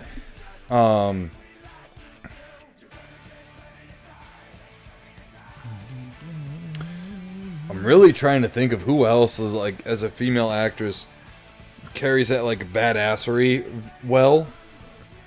Yeah, there's It's really hard. It's really Yeah. hard to narrow down. because I'll admit, Michelle Rodriguez definitely carries that badassery really fucking well. I wouldn't be now that I'm thinking about it, I wouldn't be against having some female pro wrestling talent go into the movie. Hey, they fit. Yeah. They definitely would. Chris Statlander for one. She's pretty tough. She's pretty badass. Maybe Becky Lynch from WWE. I gotta look at her up because it's been a minute. She's the redhead Irish chick. Yeah, that's Becky Lynch. Oh yeah, no, she would definitely fit. Or Rhea Ripley. I don't know, she's too. I don't know. I'd have to see her perform. I think she would be that one Vasquez. Remember Vasquez in Aliens? Oh. She would be a Vasquez. Okay, that's fair. Where she's like just hyped up and ready to go to fucking war. That's fair. In the Okay. dropship, you can totally see her going like, yeah, we're gonna fucking die! You know what I mean? Alright, yeah, Yeah, that's like fair. that. I could see that. Yeah, for sure. Yeah. Yeah. I don't know, it's hard to fan cast this movie because so many characters within the game are faceless. Yeah. And on top of that, they die a lot. A lot. I mean, a lot. Yeah. You know what I'm surprised has never been greenlit for a film? Which one? Fortnite. I hope I am they never so do. and I am so surprised. It is, dude, Fortnite has reached the highest of highs and it still has not hit a low. Yeah, no. It has still not lost a giant player base or anything like that. And I am surprised there has not been a Fortnite movie. I'm pretty sure they probably deny those. Epic, you think they do? I think so. I will say 'Cause- this, dude. If that would be a very hard live action movie to make. Very hard. It would definitely. I think it would have to be animated, or at the very least, half and half, like what they're doing with the Minecraft movie. Did you see the Minecraft trailer?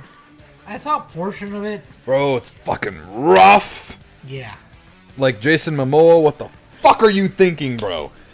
Holy shit. Yeah, no, and the fact that they had Jack Black as fucking Steve? Yeah. I'm Steve. Yeah, no. No. What sucks is I know I'm going to have to take Evelyn to see it. Because she is a Minecraft fanatic. I'm sorry. Yeah. But I will say, aside from that, a lot of the characters, like, the CG characters and stuff, look really good. Oh, okay. Yeah. Not too bad then. I mean, it's Minecraft, but you know what I mean? Like, everything looks fucking weird in that game. Yeah. Ooh, you know what? I'm gonna have to pee again. Okay. Dude. Josh is gonna go pee. Yeah. Let me ask you, viewers, this question. What is a game that you would love to see adapted into film? God of War. Boy.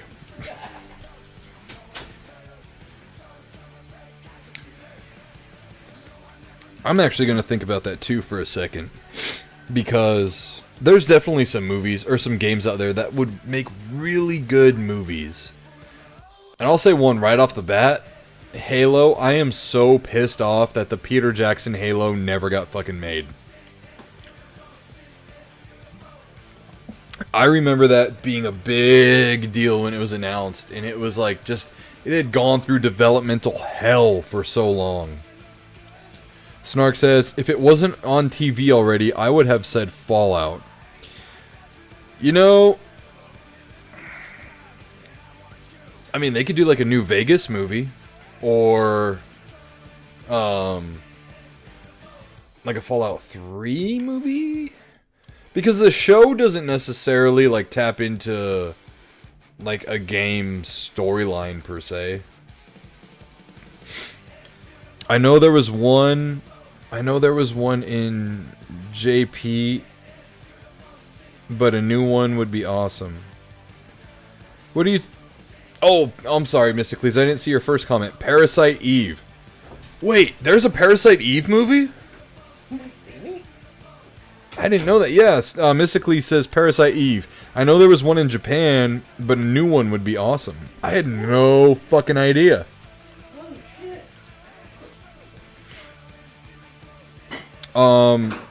Yeah, what other games, you guys, would you like to see turn into a film? What about you? What movie would you... So I was saying, I'm really pissed off that the Peter Jackson Halo movie never got made. Because I remember when that got announced, I was in high school, and it was like right around the time Halo 3 came out. It was a huge fucking deal. And there's that live action short film that Neil Blomkamp directed. It was the one that was live action. They showed they have like warthogs and shit. Oh, and it was the Marines, and they were going against like the brutes. And yeah, I forgot about that. Holy yeah. shit, you brought back a fucking memory. And that looked fucking rad. Dude, that looked fucking rad. God, the fact that they canceled that shit is fucking... It's a sin. Yeah. Mystically says Metal Gear Solid. Dude, that would make a great movie. Yeah, it would, but at the same time, there's so much nuance to the game, too. There's... I think if you... Oh, and actually, as a matter of fact, there was already talks about that. Hold on. Metal Gear movie. It's gonna fucking... Yeah, okay. So Oscar Isaac, I know for sure, was attached to it. Jordan Vogt Roberts, he directed Kong Skull Island. He's been attached to this Metal Gear Solid movie for a few years now. And so is Oscar Isaac was actually attached as Solid Snake. That I'm a little... Yeah, so Oscar Isaac, this guy right here. Oh, yeah. He had played like Moon Knight. Yeah, you know? No. I'm not vibing with him as Snake. Nope. I mean, there is some fan art here that doesn't look half bad. Like that right there. What makes it difficult is the fact that Snake is a very unique looking guy. Like, look at that. He looks so fucking like he looks like a very rugged ass man. Yeah. Like very few actors would ever be able to pull that off, and I can't even think of any. Just because of how rugged he looks. Well, and he's got a distinct face to him. That too. Yeah. I mean, look at the Metal Gear Solid 5 one. Right here? Yeah. You were just hovering over. Right here? Yeah, that one. That's Metal Gear Solid 5. That's Snake. Yeah, but I mean, he's also got scars all over his fucking face, so. Well, I mean, it's just like other than the scars, it's just he has a very rugged look to him. Oh, someone made a fan. Where'd it go? It was a fan poster with Chris Evans. Honestly? That actually is not half bad. No, it's not. Oh, wow. That's pretty good. Or, no, that looks terrible. The guy from The Walking Dead. No. I mean, he does have a rugged man look, too, but it's a different look. Yeah, I'm not gonna lie, dude. The Chris Evans one looks actually, like, really good. Yeah, it does. Oh, wow. Yeah. Yeah, Metal Gear Solid. What about you? What is a game that you would like to see turn into a movie?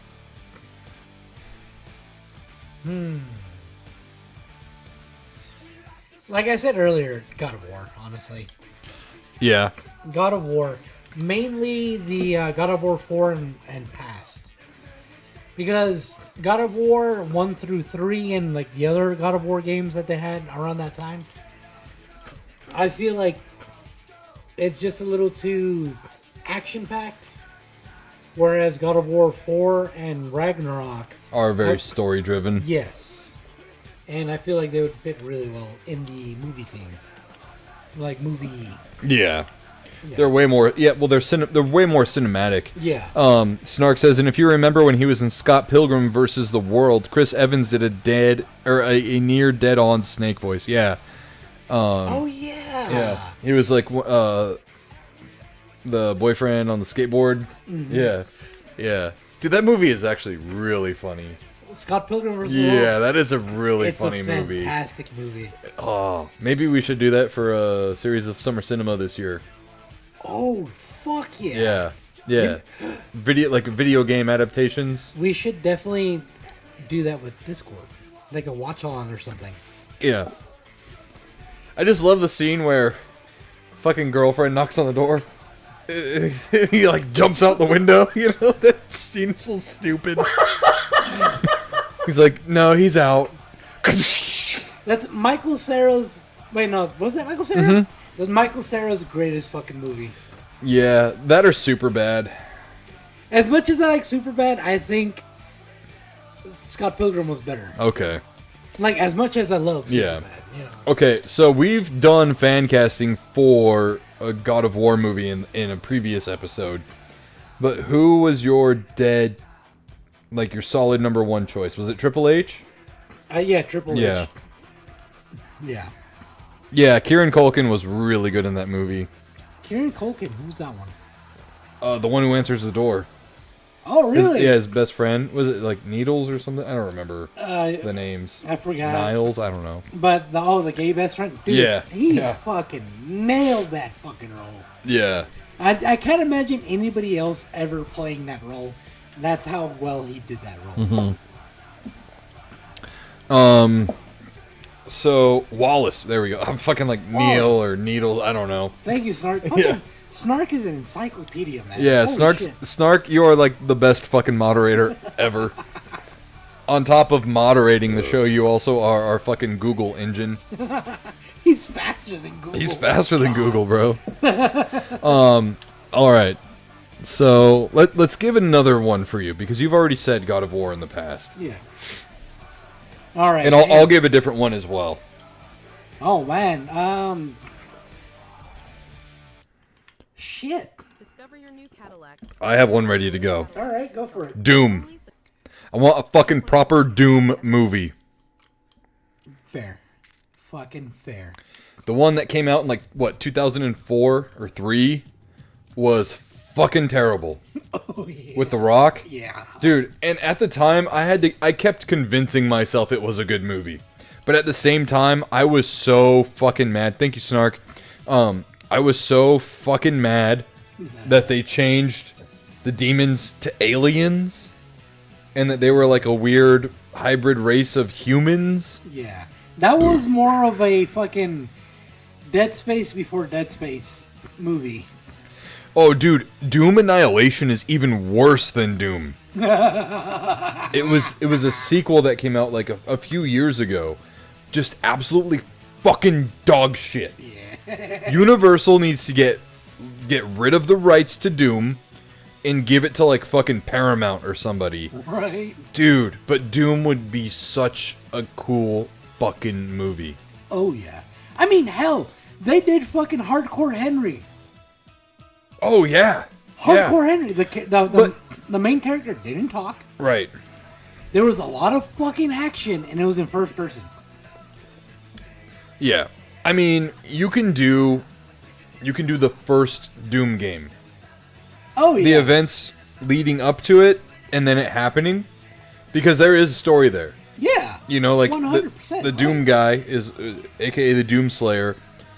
He was just a fucking Marine who like disobeyed orders and shit, and as punishment got sent to Mars.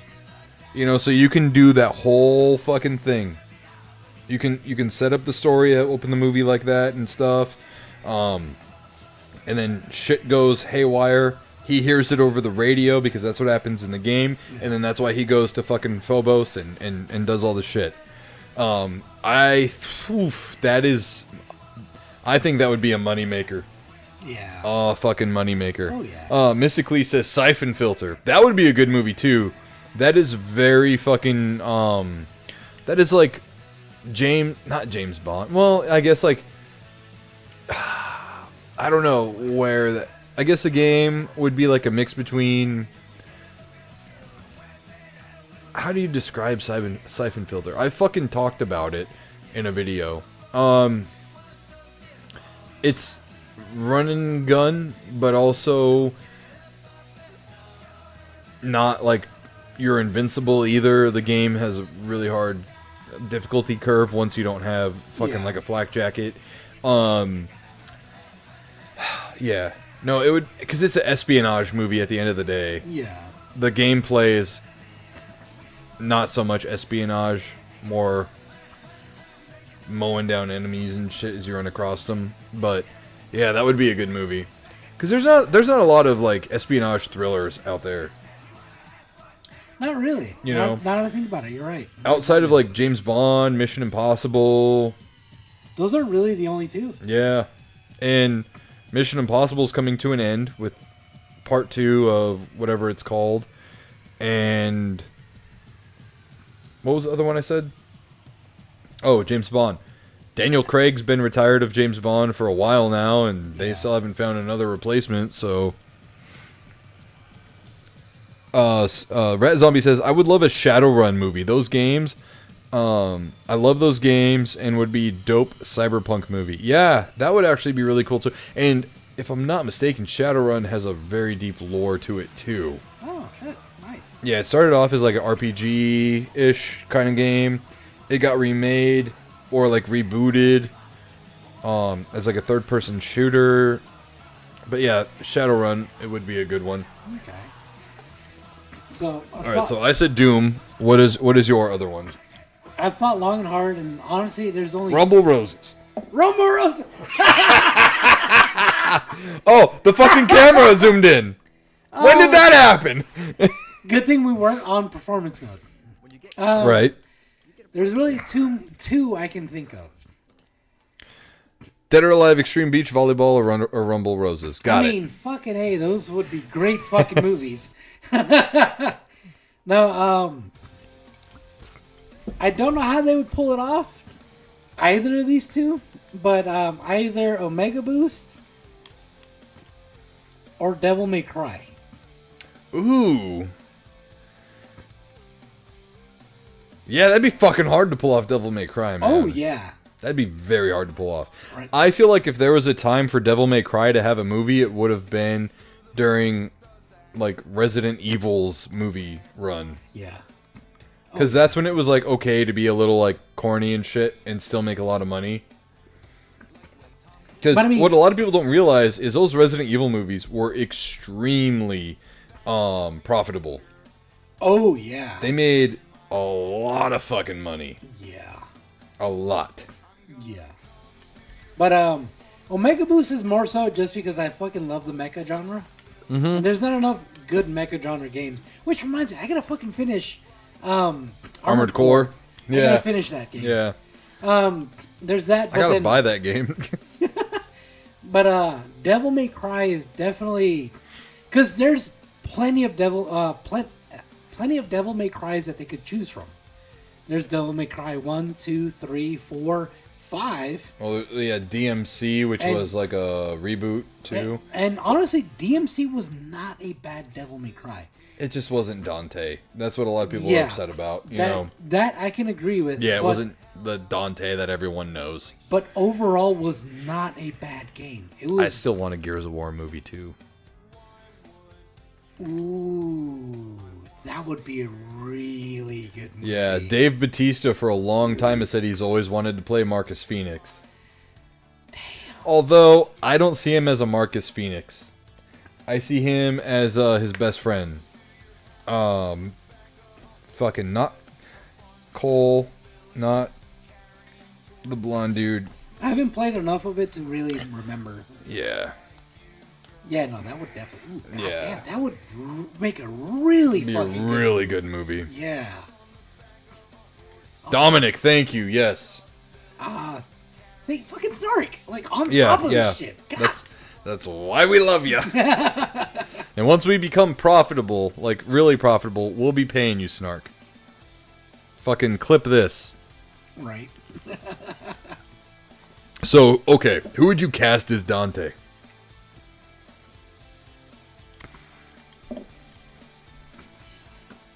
Oh shit. Honestly, I can't think of anybody that could really fit Dante. It also depends, like, what era of Dante as well. Yeah. Snark says, no need to clip, I will remember shit like that. Because you could have, like, modern day Dante where he looks a little bit older, you know? Or you could have the earlier versions of Dante where he's clearly younger. Yeah. But the thing is, with younger Dante, he's a very anime-esque looking character. So, it would be really hard to choose anybody that looks to look like him. With the newer Dante, it opens up the avenues a little bit more. But even then, I don't know who I would choose for him. You know what would be really cool now that we're on the topic of video game movies? Fucking Castlevania. Like OG Castlevania? Yeah, like I know they've got the animes and everything, which are really cool. But goddamn, dude, that would be some the atmosphere in those movies would be fucking awesome.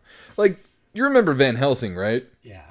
I feel like that was like the Castlevania movie. Yeah, just give it a little bit more serious tone to it. Yeah. And it would fit perfectly. Is this playing again? Yeah, whatever. I like the song anyways. I also missing the Vikings got a touchdown, but it looks like they missed extra points, so now it's 27-9. Yeah, well, I think we all know the Rams are going to win this one. Yeah, fucking Castlevania would be fucking epic. Right? The show, don't get me wrong, was one of, like, by far one of the best animated shows I've ever seen. Oh, it was beautiful, and the storytelling was actually really good. But I cannot say the same for the spin-off series Nocturne. I heard that. I haven't watched it, but I heard the same. And the second season of Nocturne comes out Thursday. Oh, yeah. I'm really hoping that...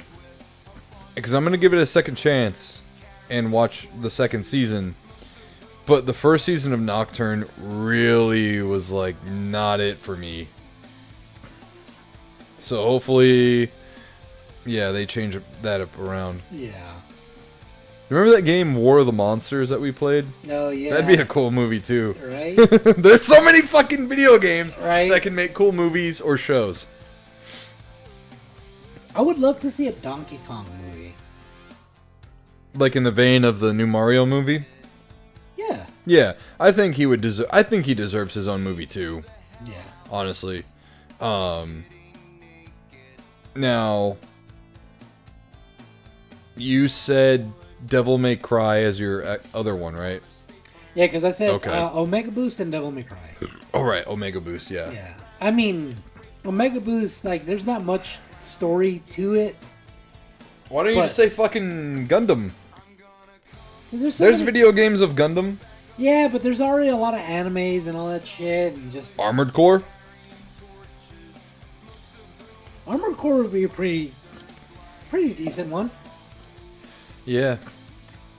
God, I'll there's have so to many. show you the Secret Levels episode for Armored Core on Prime. Oh, dude.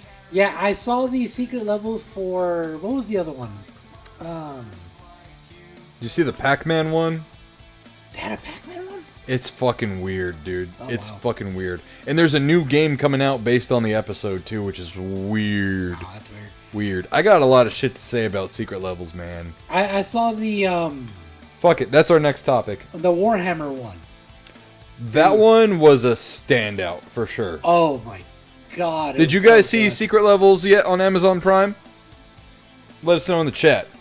I have a lot to say about Secret Levels. I was thinking about making a video specifically on this topic. Dude, just let's talk about it and then also make a video. Yeah. So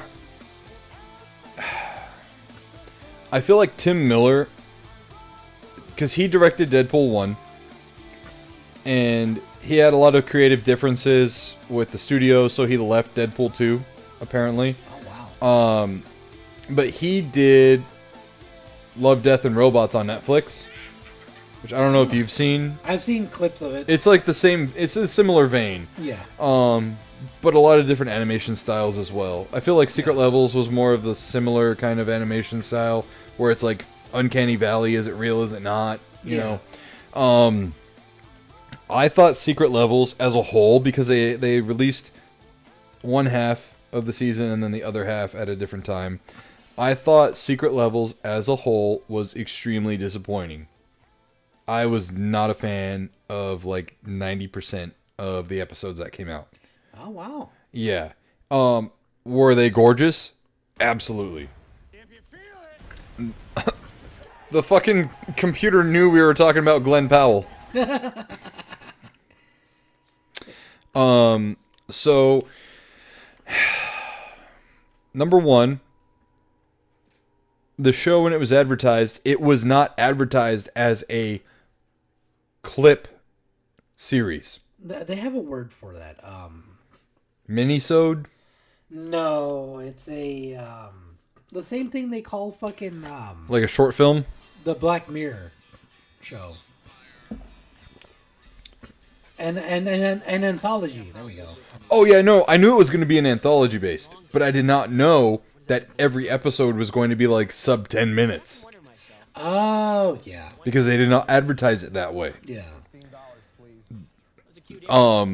So one of the episodes in particular is really ironic that it was one of the best, and it was the Concord episode.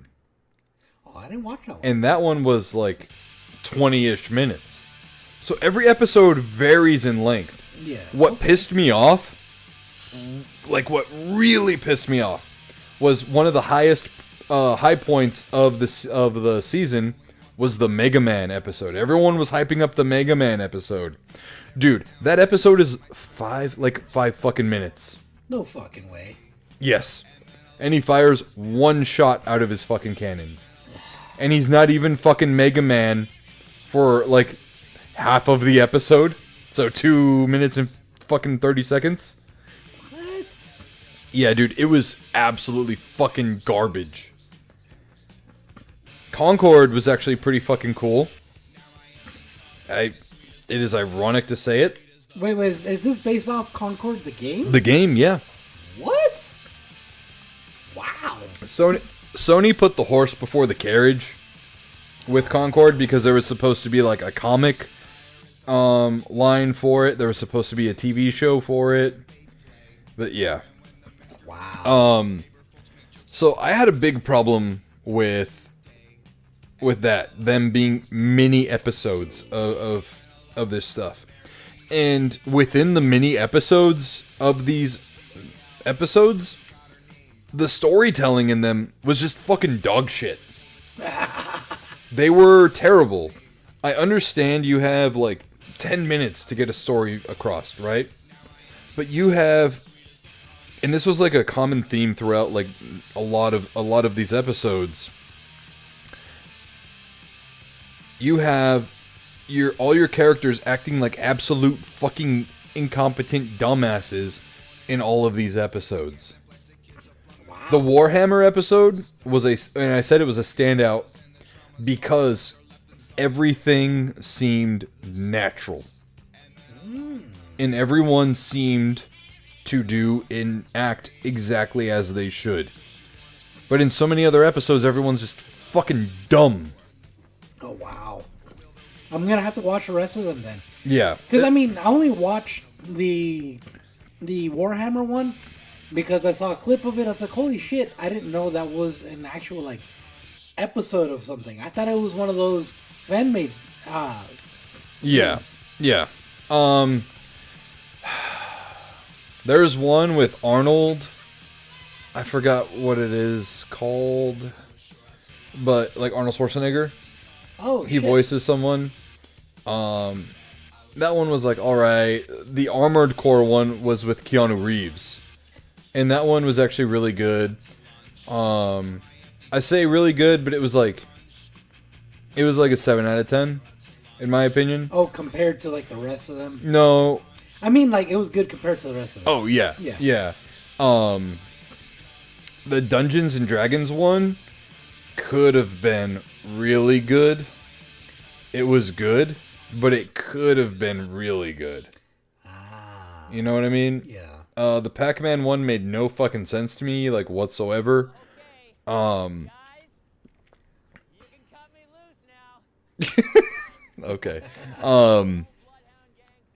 But yeah, man, I feel like he has this, like, inflated ego of himself, like this Tim Miller guy, because he was like, oh, I did Deadpool 1. It's like, but what'd you do before that? Music video's cool. You know? I don't know, man. I just feel like if you're a gamer, you should feel fucking upset at the way this shit happened and went down. It just rubbed me the wrong way, you know? There was one that was, I think it was called, a game called Crossfire or something like that. It's like a generic fucking Call of Duty, like free-to-play game. And that one was cool and all, but it was also just, it had, like, it was one fucking mercenary team versus another trying to exfil a dude with a briefcase. So you're like, this ain't really fucking gaming. Right. You know what I mean? Like, it's fucking like an episode of some fucking SWAT TV show. You know?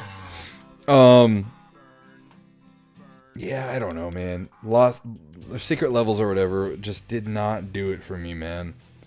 And I tried. I watched every episode. Wow. Yeah, I mean, granted, the fucking investment wasn't that deep because the episodes were so short. But that also added fucking fuel to my fire where I'm like, because there's no consistency to the episode lengths. They're all different lengths. But most of them are really fucking short. And you can't tell a good story within that parameter. I mean, you can, but it requires somebody that's a fucking genius. Yeah. Well, yeah, you gotta have the writing be up on, like, you have to have the writing on par. Yeah. So, was the Warhammer one the only one you saw? So far, yeah. Yeah, I, okay. I didn't know that they had a Armored Core one. Yeah. Nor a Pac-Man one. What? Yeah. The Mega Man one was the absolute sin. Reminds me of Cinema Sins. Yeah, dude. What were we talking about before that? I feel like we were going to go on to another topic. And then you were like, no, this has got to be a topic. Yeah. Chat, can you help us out? All right.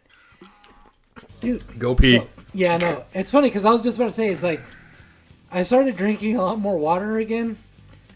And ever since then, I've been fucking leaking like a sieve, pretty much. I fucking hate it, though. My body's like, finally, water.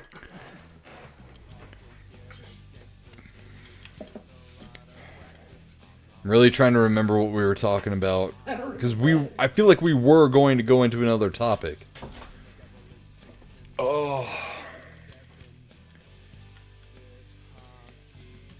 I feel an eyelash sticking to other eyelashes, and it's really irritating me. Every time I blink, I can feel it, like, not moving. Oh, shit. No worries, Snark. I do have another topic for us to go over. How's everyone doing tonight? Everyone doing good? Here, I'm going to do a little gun show even though no one asked for it. Yeah. Oh, yeah. The roof is on fire. Good old Bloodhound gang, man. Burn, motherfucker. Burn. Hashtag gun show. Look at the lat spread, baby. Look at the lats. Yeah. I'm so dumb, dude. I swear I'm so dumb. Oh.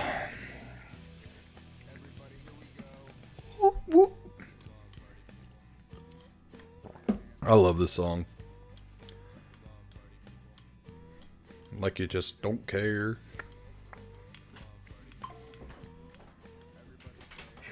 I love this song, dude. Have you figured out what we were talking about? Nope. Snark was like, I lost track through all my multitasking. But I do have a topic for us to go over for our main topic. And that would be most anticipated game you are looking forward to playing this year. Honestly, I have not been keeping track of games lately. Fucking pull out your phone and be like games coming out in 2025. I'm pretty sure you already have one, huh? Oh, absolutely. Games. What games are you guys looking forward to that are coming out this year? Damn, Snark took my answer. All right, which one? Doom: The Dark Ages. Oh yeah, that is this year. Oh yeah. For a second, I thought that was gonna be next year. No, it is this year. All right, let me see. Honestly, not really coming up with anything. Hold on. Oh wait, Borderlands 4. Oh yeah, that's coming out this year, isn't it? Yeah. Yeah, that's the game. It's one of those games where I'm like, I really hope they do better than they did in 3. Because, like, 3 was, gameplay-wise, was fantastic. Story-wise, was complete fucking ass. You know, I'm going to say this. I think Borderlands is losing any good faith it has left in the community. What sucks is I can't disagree with you. Yeah. And you want to know something? I like secretly root against the game's success. Because of my displeasure playing it back in like 2009. What? Yeah. Remember, I've told you, because you always ask me, like, have you played Borderlands at all? And I'm like, yeah, I played like an hour's worth of the game. And I think it's fucking bullshit that when you land a headshot, numbers just pop out, you know? I mean, I get it, but it's supposed to be an RPG, you know? Yeah, yeah. So, and I don't know, man. I don't care for it. Like, I do not. To me, it is like a Red Dead 2. I don't give a fuck about those games. You know? I mean, it's not for everybody. I'll give you that. Yeah. Yeah, I mean, like, if Borderlands didn't make another new game, I'd be like, cool. You know? Like, whatever. But when the movie flopped super hard, I was like, you know? And it's funny because, like, Borderlands, like, alright, so Borderlands 1 and 2 were fantastic fucking games. Not just because of the gameplay, but because the story was so fucking good. And the thing is, Borderlands 2 had one of the greatest fucking villains in gaming history. I will fucking tell you that. Okay. He's like the biggest charismatic piece of shit ever. Like, I mean, holy fuck. You can't help but root for him and hate him at the same time. It's kind of like Thanos, man. Dude, no, Thanos can't hold a fucking Thanos was right. Hashtag Thanos was right. But the thing is, like, alright, so his name is Handsome Jack. He, as a fucking character, he was like... See the dude with the mask? Yes. Yeah. Like, his stories, like when you hear his background, it's like, fuck, man, that's fuced up. You know, Most villains' backstories are. Yeah. Yeah. But, like, he was trying to do everything for the wrong reasons, but you still rooted for him. It was so fucking weird. Yeah. Like, you know how normally it's like, oh, he did everything, like, he had all the right reasons, and he did it, like, for the wrong reasons or something like that. No. Everything was wrong, but he just was so fucking funny and charismatic and very... How do I put it? He was just a very, like, a character you could get really attached to. Okay. And he just, whoever voiced him, he fucking nailed it. He fucking nailed it so fucking hard. And I can't imagine anybody else being, like, the voice, the face, anything for Handsome Jack. Okay. He was just the perfect villain. What the sad part about that is that they try to replicate that, the humor that he had and all that shit in 3, but they went so far off the fucking mark, it was horrible. Yeah. Okay. So that's where I'm like, I hope they kind of go back towards that a little bit. Like, I know they'll never have the same kind of villain. Yeah. But at least they'll try to go towards, you know, that style of writing. Oh, God. Another fucking Liberty Mutual ad. Like, yeah, no, that's pretty much all I can really say. Snark says, I hated Claptrap so much that I even did a mock execution on the actual voice actor a few years ago. But see, that's the beauty of Claptrap. He's supposed to be the annoying character. Yeah, but that doesn't make it right. Like, do you want to be purposely annoyed? That's some masochism right there, bro. Well, the nice thing is that you only have to deal with him for, like, the first, like, fifth of the game. And then every so often you'll have to deal with him as a side quest, but not that much. Or in the movie, all the time. Yeah, no. Nah, that's where they did it right, where you don't have to deal with him all the time. Snark says, he is the Jar Jar Binks of that series. That's a fair assessment. Damn. That's a fair assessment. Alright, here, I gotta go whiz real quick. Think of another game that you might like that's coming out this year. Alright. I'm gonna have to look it up, because I can't really think of many others. But Borderlands 4 is definitely a game I'm excited about. More so because I really hope that they do a good job with it. I get it that the movie was ass, but there's some potential. You know, I know it's not his type of game, but I love that type of game. Alright, let's see. I tried Dynasty Warriors Origins. I tried the demo for it. I wasn't really too happy about it.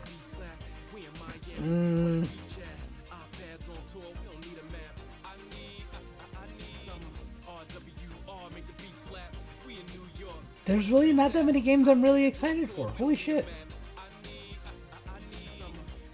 Let's see. What about you guys? I know this is our like, whoa shit, we don't know what we talk about, but you guys fill in the blanks situation, but I do definitely want to hear what you guys are excited for. Let's see.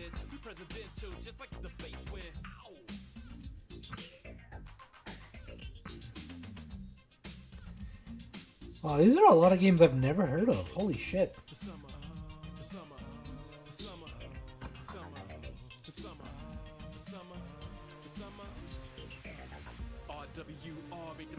Yeah, there's not too many games that I really know anything about on this list, at least. Because I'm reading GameSpot, and they're listing off a bunch of games that I've never heard of.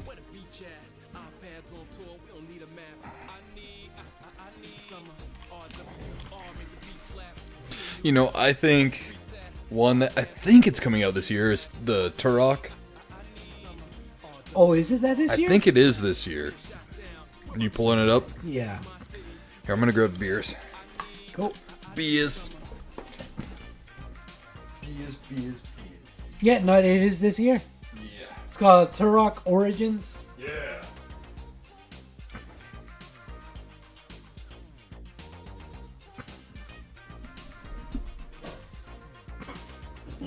Honestly, because I re-asked the question, you know, what everybody else is excited for this year, and nobody's responded, so I don't think there's anything people are excited for.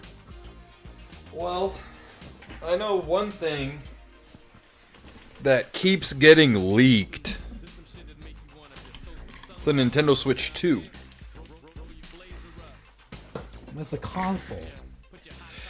Yeah, so apparently in the newest leaks, again, grain of salt, fucking leaks, Yeah. Red Dead Redemption 2 is going to be a launch game. Interesting And choice. Mario Kart 9.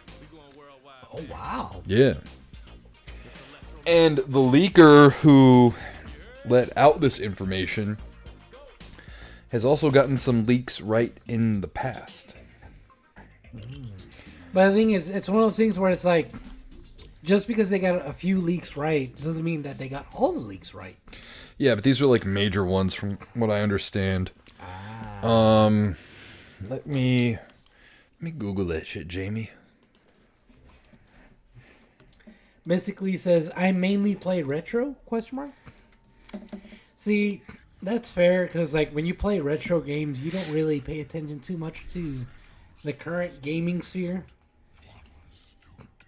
And I personally, like, I look forward to newer games as much as I like, you know, older games. So I keep up with the gaming sphere normally, but just this year it really hasn't, you know, sparked my interest as much as it has before.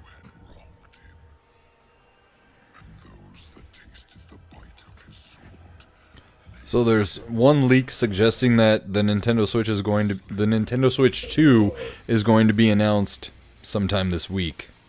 Oh, wow. Yeah, I just googled Nintendo Switch 2 leaks. Here, let's do this one right here. So Nintendo Switch, no thank you. Nintendo Switch 2 leak reveals pricing details, 25 launch titles, limited edition bundle, and more. So this comes from thegamepost.com. I mean, and literally everybody else. So let's see here.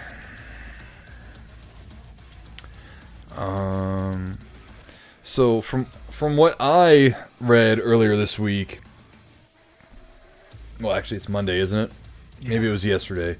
That the Switch 2 was going to launch in May. That's an odd release Well, I think date. the first Switch released in May. Did it? I think. Okay, so look it. It's either going to be released in May or March. But I know the month started with an M, but we'll see here.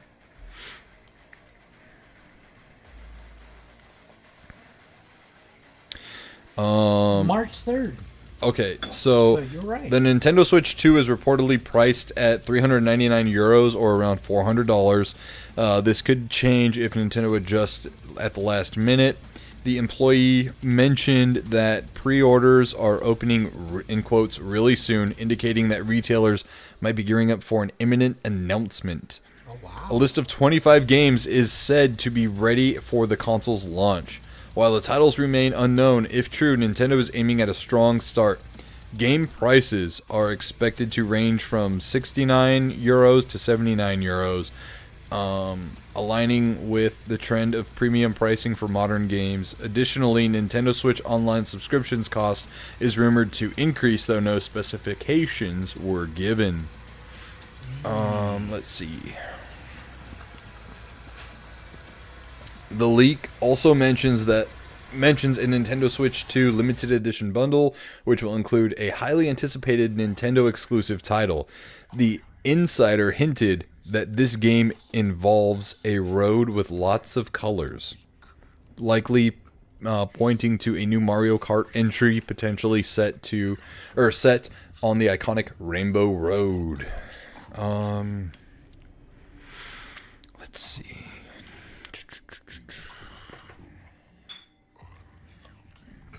This isn't the fucking article I read.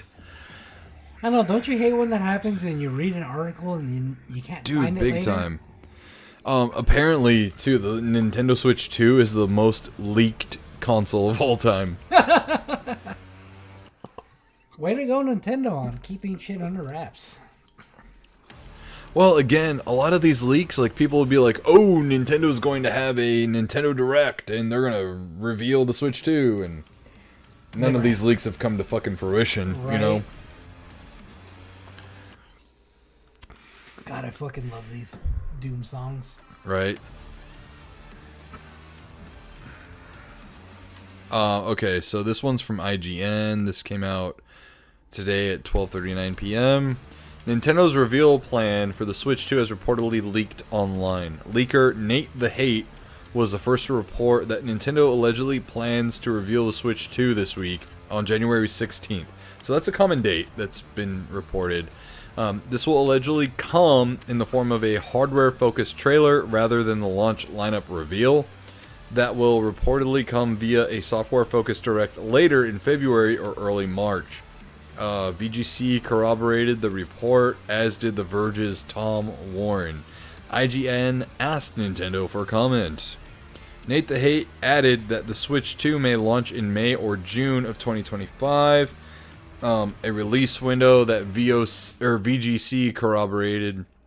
A new Mario Kart is said to be set for launch, with a 3D Mario following in holiday 2025. Oh, wow. Other games reportedly set for the Switch 2 include Ubisoft's Assassin's Creed Mirage and Final Fantasy VII Remake. Wow. Holy Holy shit.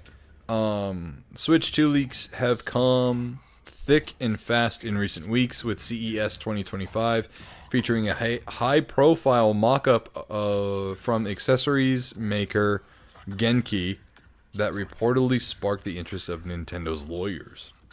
Wow. So, if this company Genki had mock-ups for accessories that sparked the, interest of the lawyers, there might be something going on with that. You never want to fuck with Nintendo's lawyers, man. No, because they will fuck you hard. Oh, yeah. They will fuck you with a pineapple up the bunghole. If you're lucky. While Genki's mockup did appear to add significant weight to a growing pool of past leaks on what the Switch 2 will be, Nintendo has yet to officially reveal anything about the system, and all these claims are subject to change or total debunking. A formal announcement is expected in the first quarter of this year, Nintendo has said. Yeah. Very interesting. Because, if they do announce it with those games that were mentioned, those are some pretty big titles to be announced on the Switch. Yeah, and apparently it's been announced, I believe, correct me if I'm wrong, but I believe the Switch 2 is going to be backwards compatible with the Switch. Which would be fucking amazing. Right. You know what? I'm gonna Google that. I don't want to say that is fact, but I do remember seeing that it was going to be fact. If it is, man, Nintendo is always doing something right when they do a lot of things wrong sometimes. Dude, the computer is listening. I typed will N-I-N and it finished my sentence with Nintendo Switch 2 be backwards compatible. Nintendo confirms Switch 2 will have backwards compatibility with the Nintendo Switch. Alright, awesome. Fucking rad. Like, sometimes Nintendo just does things where it's just like, they're doing it right.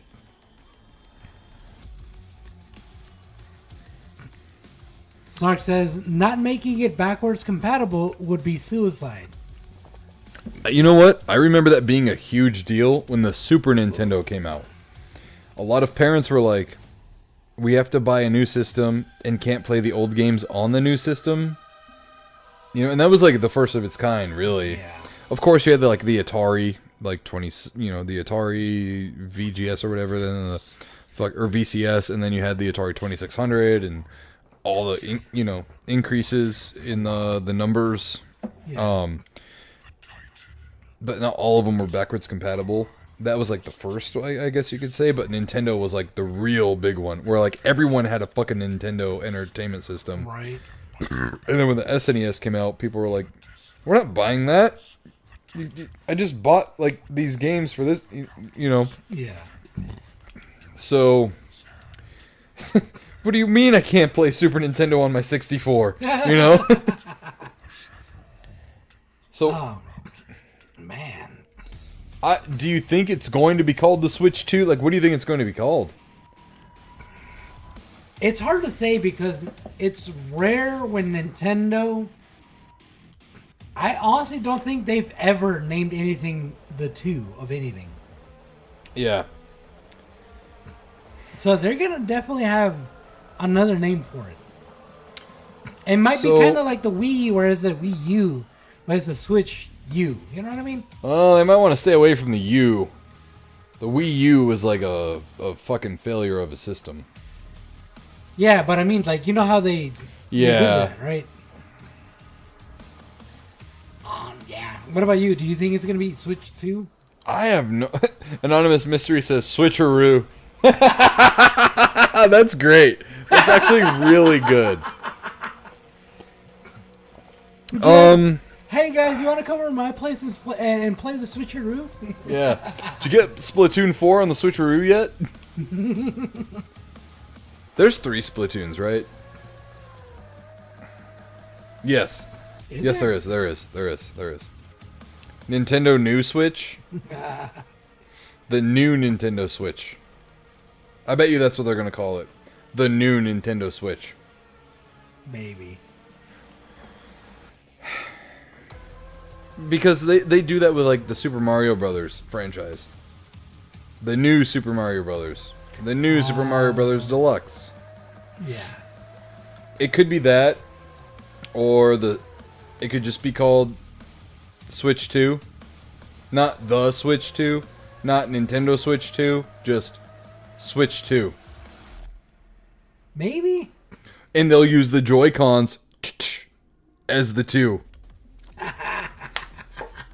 Nintendo, you looking? Job. Oh my god. Job. Yeah, the new 3DS.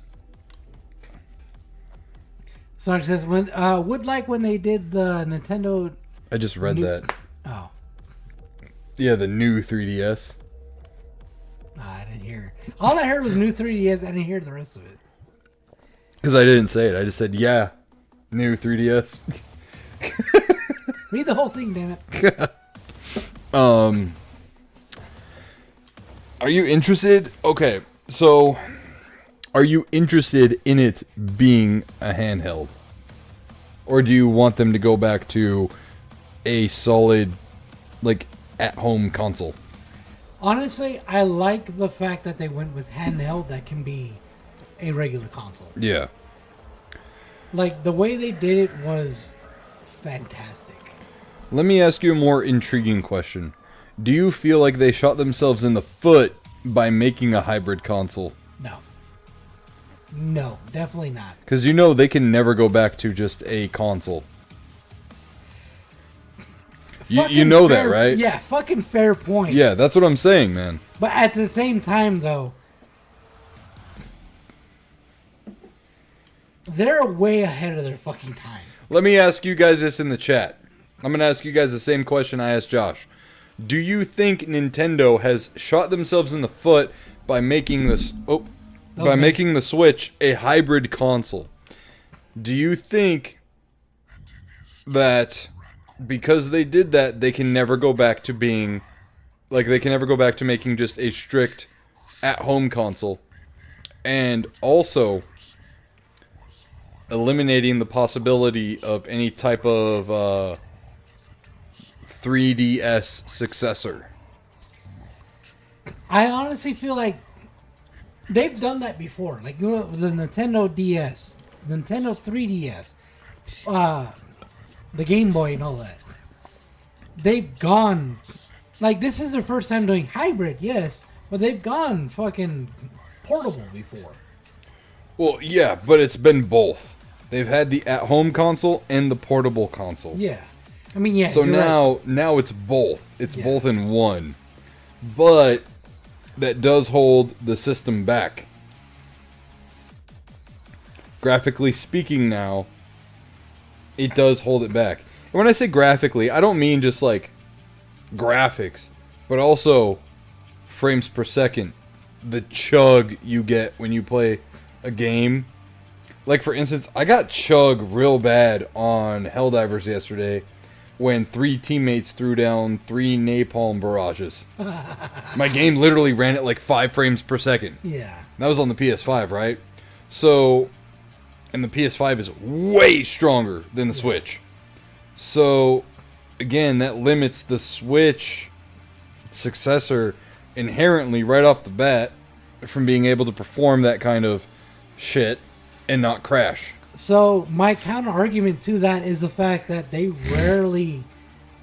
I mean, yeah, they might start adding more games, but they rarely add graphically intensive games like that. Right, but do you think that is a detriment to their growth? No. Because I will tell you this. I would love to have a fucking Black Ops 6 on my Switch. That's true, but at the same time, look how successful they are without having those type of games on them. And look how successful they could be with them on it. It is a double-edged sword. I know, but at the same time, because of the fact that they're so successful without it, they don't need it. You know what I mean?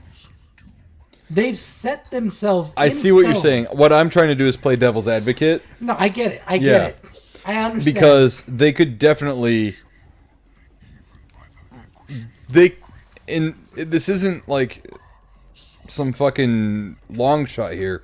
They could definitely run the fucking table if they were able to somehow implement that tech into their handhelds. Oh, dude, they would run Microsoft and fucking Sony. Like, look, and here's the thing too, right? I don't need the Switch successor to be like this fucking thin.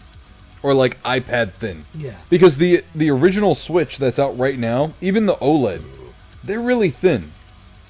Load that baby up with some more fucking tech.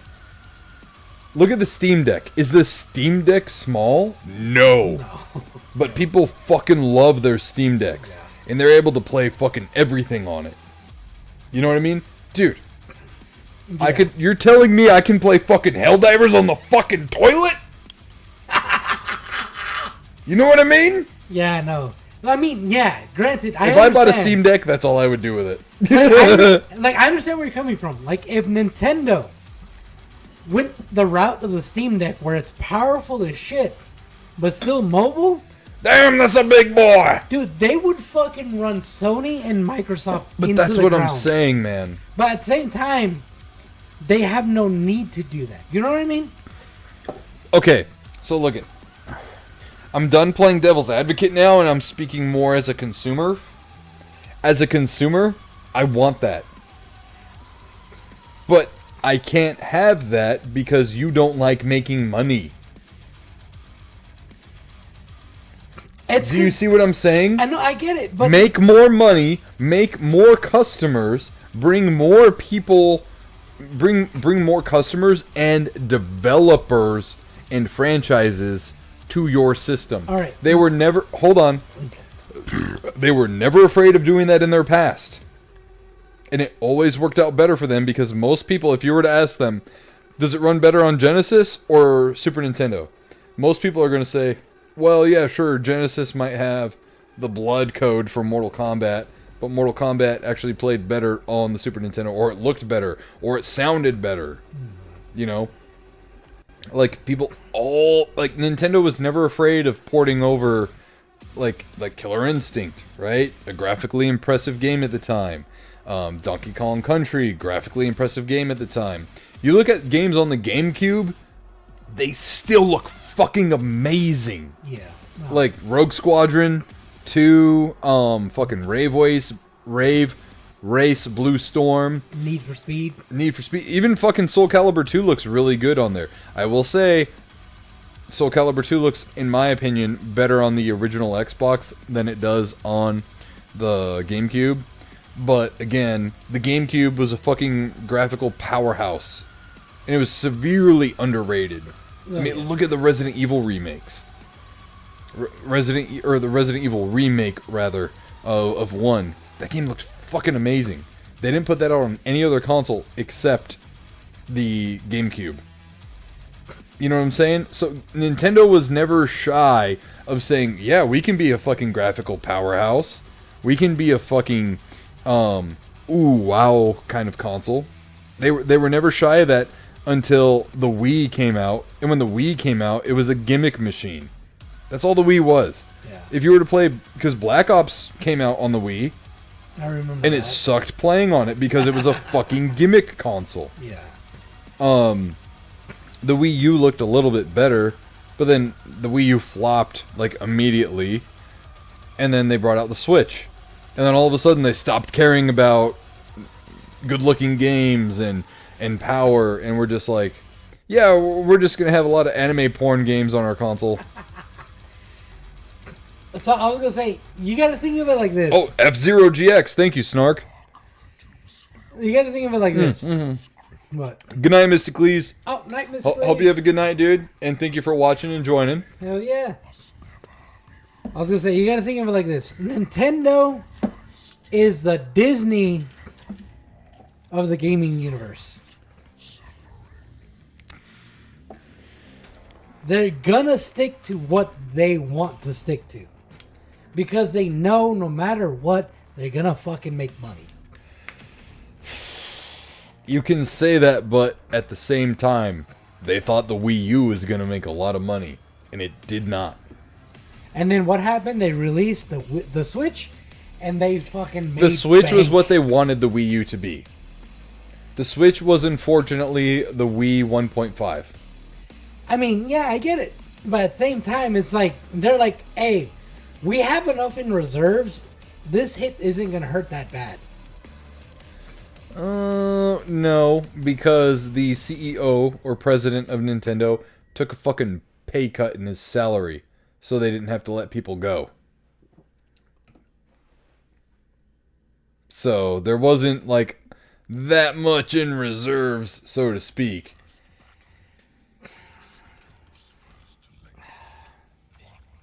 That's a good point. Nintendo is not impervious to financial woes. Yeah. But I mean, like, instead of being like, hey, we're not making that much money, we're going to let people go, they're like, you know what? We'll take the cut so we can keep going. Snark says, huge respect to Iwata for doing that. Oh, yeah. Yeah. Oh, yeah. Aside from, whatever argument we have, Yeah. trying to be, like, back and forth with it, Yeah. no, that motherfucker, he has my respect for that. I do not understand Nintendo going, because, plain and simple here. When we play Call of Duty, with the COD squad, I'm playing on my Xbox. But if I had the choice to play on my Switch, I'd probably play on my Switch half of the time. But because it's not available on the Switch, I'm spending time on my Xbox, not on my Switch.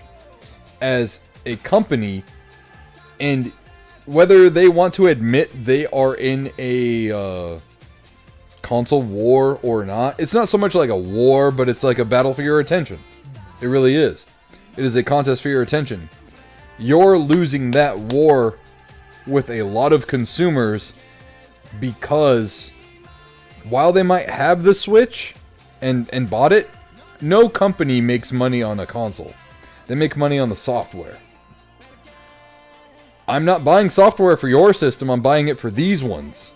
Because you don't have these games on your fucking... It's the same thing with, what do you call it, exclusives. Nintendo has a lot of exclusives, but also not everyone buys those exclusives. Or they buy them when they fucking finally, years later, get on fucking discount. You know what I'm saying? Alright, to counter that argument, it's funny, because this is the first time we've ever actually had this much of, like, a disagreement on a topic. Well, yeah, but it's good. Oh, yeah, no, Yeah. I fucking love it.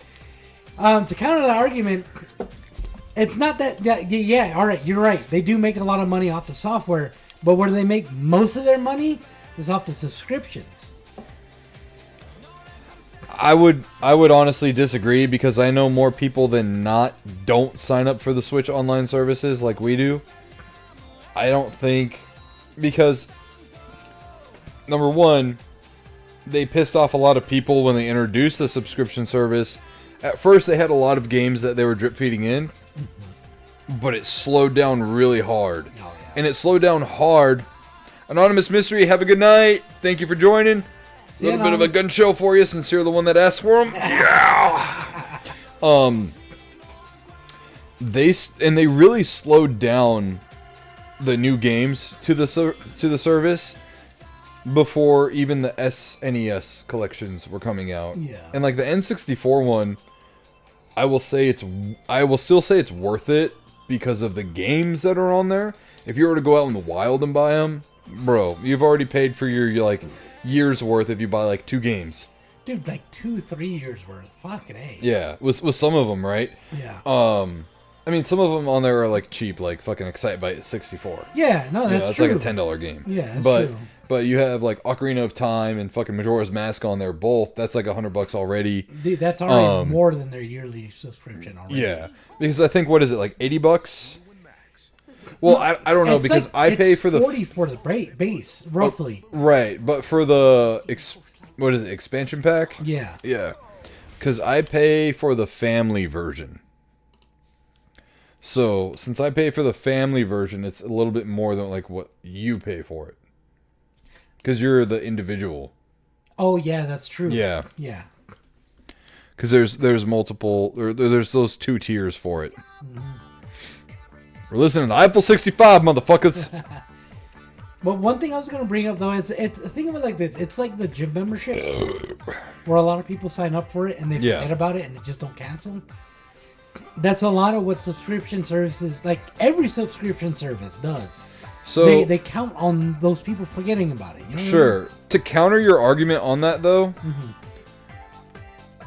and you say like, you know, they're the Disney of the fucking gaming stuff and this and that, and they cater to kids or whatever. Yeah. There's not that many. Like, okay, for instance, you can play Fortnite on your Switch online, and you don't need an online membership to play Fortnite on your Switch. Really? It's its own server. Oh shit! I didn't know that. Yeah. All right. So That's a hard argument to counter because fucking everybody uses every console for fucking Fortnite. So there's that. Yeah. Not every... I would argue that more adults play Splatoon than kids. Yeah. So, like, they're the ones that are paying for that. And when it comes to, like, the bundles, like during the holiday season when most kids get their Switches, they come bundled with an online membership. The Hyrule one that we bought for the hospital, that came with a year's worth of membership online. Yeah, that's true. You know? So, I don't know, like, if the whole subscription thing is, like, really where they're making a lot of money. I could see them making, like, if we looked at a pie chart, I could see it being, like, 15%. I think most of the majority of the money that Nintendo makes is from digital sales in the eShop or the actual game sales, because they never put their games on sale, really. Their first party ones. Yeah. Like, I was shocked and immediately grabbed it when I saw that Donkey Kong Tropical Freeze was $30. Dude, I mean, when we went to go get the games for the... Oh, and Snark says, and it was the year of the premium membership, too. Oh, wow. For the one that we bought? Yeah. Because it was. Yeah, I think he had the same one before he had to get rid of it. Yeah. Well, I mean, I was going to say, too, is like, when we got the games for the Switch for the donation, there was a few games on there, too, that were on sale at GameStop that we were like, this is on sale? I think, what was it, Mario RPG? That was yeah. one. But that one, for some reason, that one went on sale pretty early after its release. I'm saying, like, not a year after it came out, but, like, almost a year. Yeah. You know? Which is still rare for Nintendo It's super games. rare, yeah. I think it didn't sell as well as they thought it would. And they were like, fuck it, we need to make some money off this game. Yeah. Snark says, no, the Switch I got rid of was the original model. I bought the Hyrule Lite a few months ago, and yep, so that's the one. Yeah, Snark, that's the one I was talking about. Oh, no, it wasn't technically, because I said the one you sold off, whatever. But yeah. So, yeah, the online, like, memberships and stuff, I don't know if that's, like, such a strong argument as you think it might be for their money making. Well, I mean, the thing is, like, it's most companies make their money off of subscriptions. So, yeah, it's just not as... How do I put it? Nintendo's memberships are niche. Like the ones we have, most people might do like the base, but like, think about it like this. Oh damn, that was a massacre. damn. So think about it like this: what games outside of, say, Smash, Mario Kart, and Splatoon are you going to play online with your Switch? Mario Party. Mario Party. Everybody has Mario Party. Yeah. All right. But it also depends which Mario Party you have, too. Oh, did that get loose? Yeah, what the fuck? Holy shit, what the hell? Hold on. What'd you do, Josh? I just moved it to the side, alright? Everything's falling apart! Hold on, you gotta push it in more. There you go. I'm gonna move this out of the way because this is like getting tied up with it. You saw it here, guys. Josh said, fuck this mic. I'm losing this argument. I'm out. I mean, honestly, you do have a fair point there. I do have a fair point there. We can continue, though. Just go take your leak. Yeah. Take your leak. While you do that, I'm going to grab some beers real fast, so you're just going to see the chairs here for a second, guys. Don't go anywhere. We'll be right back.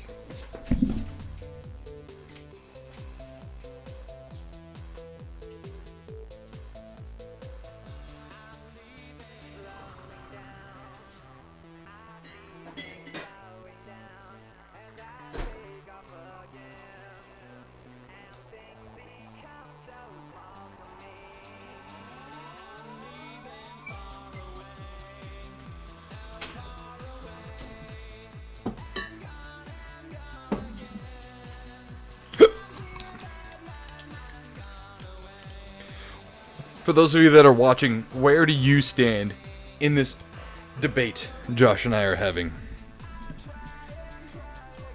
I'm sure I'm an outlier, and I'm sure most people will agree with Josh, but it's also fun just giving him a hard time.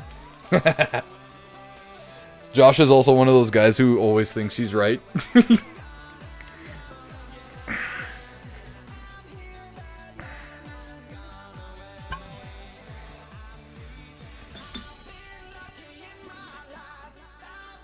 Also, how you digging the tunes?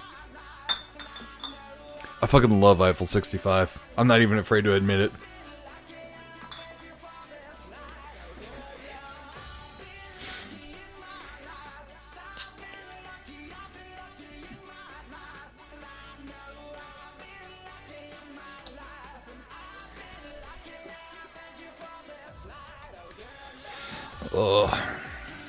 Britt says, just tuned back in. What's Josh wrong about? LOL. Essentially, the Nintendo Switch 2. Britt goes, just tuned back in. What's Josh wrong about? LOL. We're talking about the Nintendo Switch and the Switch 2, and essentially how Nintendo is basically burning money by not improving its hardware to increase its graphics capability and allow like really big games like Call of Duty on the Switch, because there's consumers out there who would love to be able to play Black Ops on their Switch, but they can't because Nintendo's hardware can't really handle it. He's talking about himself. Yeah, I'm talking about how I want Black Ops on the Switch, and Josh is wrong. Oh man. So you're gonna say something. Kind of forgot. Now that I pissed, I'm like, oh. So, yeah, we were talking about how you thought Nintendo would make a lot of money on their subscription service, but I was like, not really. I mean, when you think about it, all right. So, how long have you had your Switch? I think I got it Christmas of the launch year. So that's 2017, right? Is that when it launched? 2017? Yeah. Okay, yeah. So how many years? So when did you get the online service? Same year? No, I actually waited a while. Okay. Yeah, because I did play Fortnite on my Switch, and that was its own server, so didn't need it for that. Whenever I got Rocket League, I want to say is when I got the online service. So I think I got Rocket League later the next year. So that's 2018. Yeah. So that's 2018, 2019, 20, 21, 22, 23, 24. Let's just say so far. That's 7 years of subscription Whoa. service. Put your hands down.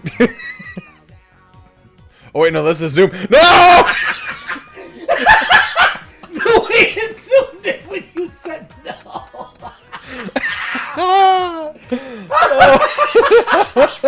It's like, no! Alright. Oh, that was perfect. What is it? Release me or something? What is... Oh, it definitely... Unlock me. Yeah, hold on.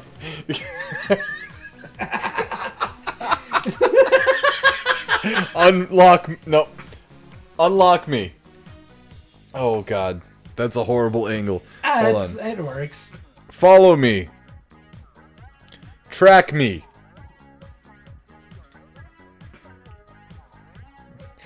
Why? Don't track me, Tiny. Unlock me. There we go. That zoom was perfect. No! That zoom was fucking perfect, though. Britt said make that a reel. Oh, we will. We will. Oh. When All I right. run the stream through Opus tomorrow, I hope that pulls it. If not, I'm just... We're at 2 hours, 55 minutes. There you All right. Good to know. I was gonna say, so that's what? 7 years of subscription. Yeah. So... Damn, it's a long time. It is also hard to track, too, because did I upgrade last year? I think it was last year when I upgraded. Yeah, it was last year, because last year I upgraded as well. Yeah. And I want to... Well, I've upgraded twice. Because I went from an individual membership to a family membership when I got Evelyn her Switch. Which was... I think it was 2 years ago. Christmas. Yeah. Yeah. Whenever the OLED came out. I think that was like 2 years ago. Yeah.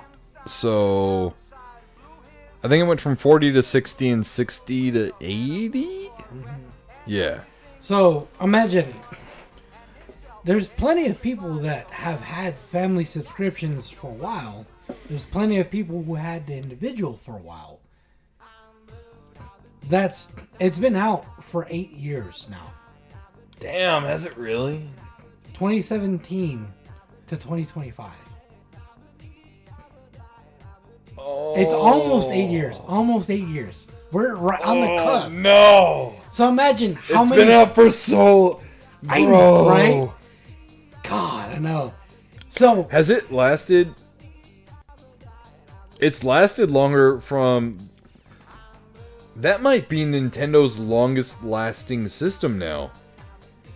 Because the NES to SNES was 6 years. oh wow. And then the SNES to the N64 was like 5 years. Oh wow. The N64 to the GameCube, so 96 to 2002, 4, 5, 6. The GameCube from 2002-ish to... When did the Wii come out? 2008? Yeah, that was like 6 years. Maybe 7. The Wii to the Wii U... I think the Wii U came out the same year, like 2013. Whenever the Xbox One came out. So yeah, no, it's the longest Wow. running console. Before It's probably its most successful too, I would imagine. Snark says Wii was 2006. Oh, was it really?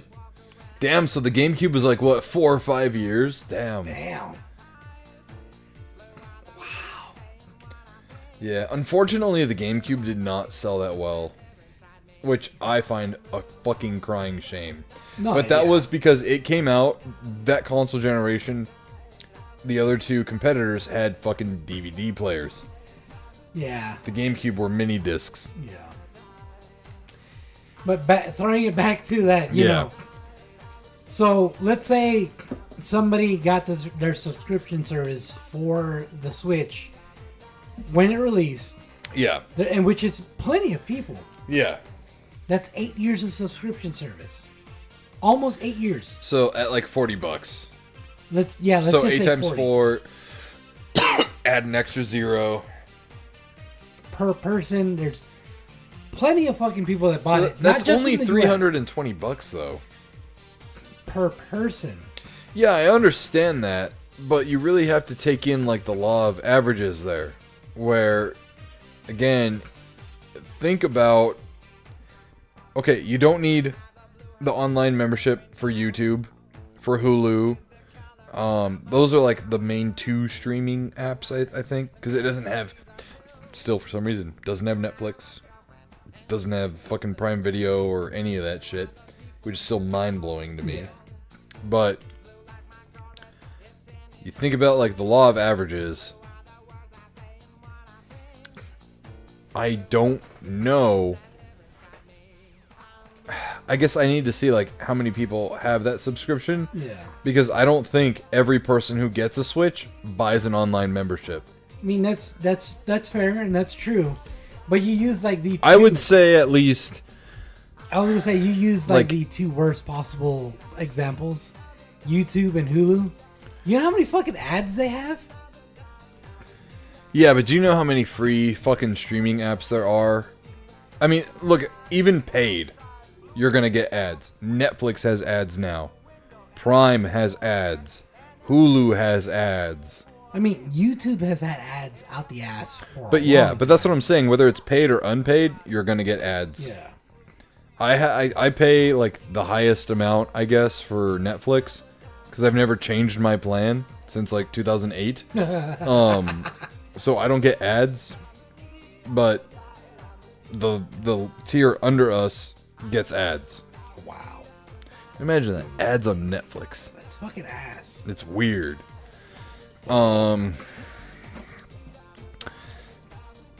How many people buy Nintendo online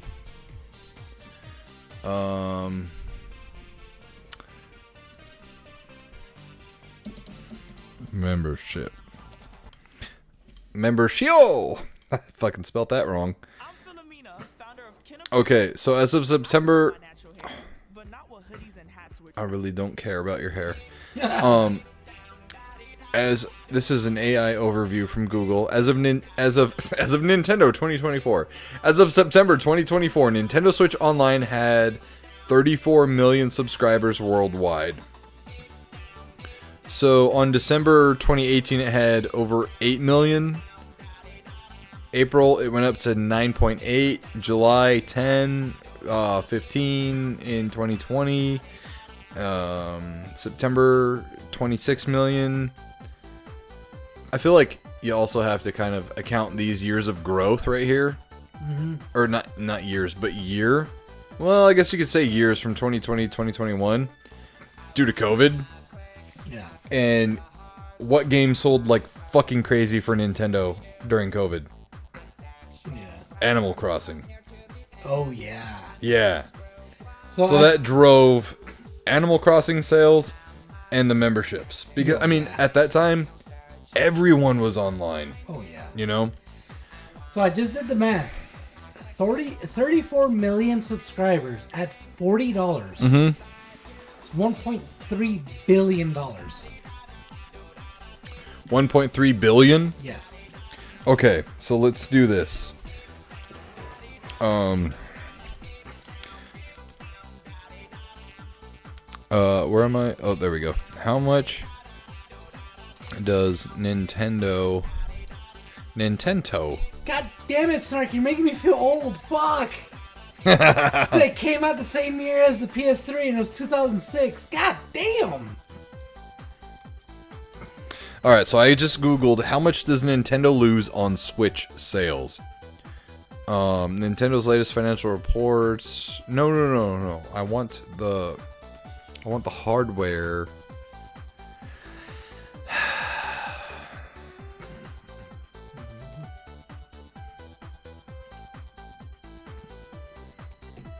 It's one heated debate. Let's see. How much does Nintendo make a profit off their Switch? Or how does Nintendo make... Oh, so they make a profit on their hardware. Oh, wow. Which, you know what, now that I think about it, that makes sense. Because the processors and the GPUs on the PS5s and Series X's are usually what makes it, non-profitable for the Sony and the Xbox.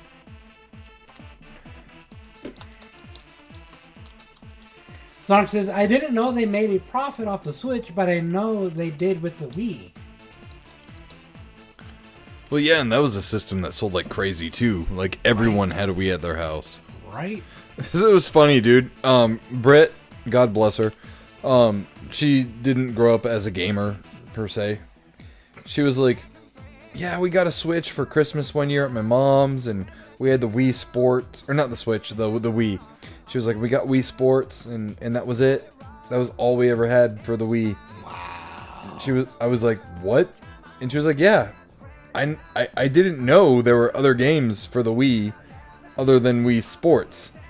And I was like, so you think that this fucking system only played this one game? And she was like, well, I didn't know. I didn't fucking play video games or whatever. And I was like, she was like, I didn't know. Yeah, because I asked her, like, you played Super Mario Brothers? And she goes, yeah, but I didn't know there was more versions of Super Mario Brothers. And so you're telling me they spent roughly $500 to play Wii Sports? Yep. Wow. As of...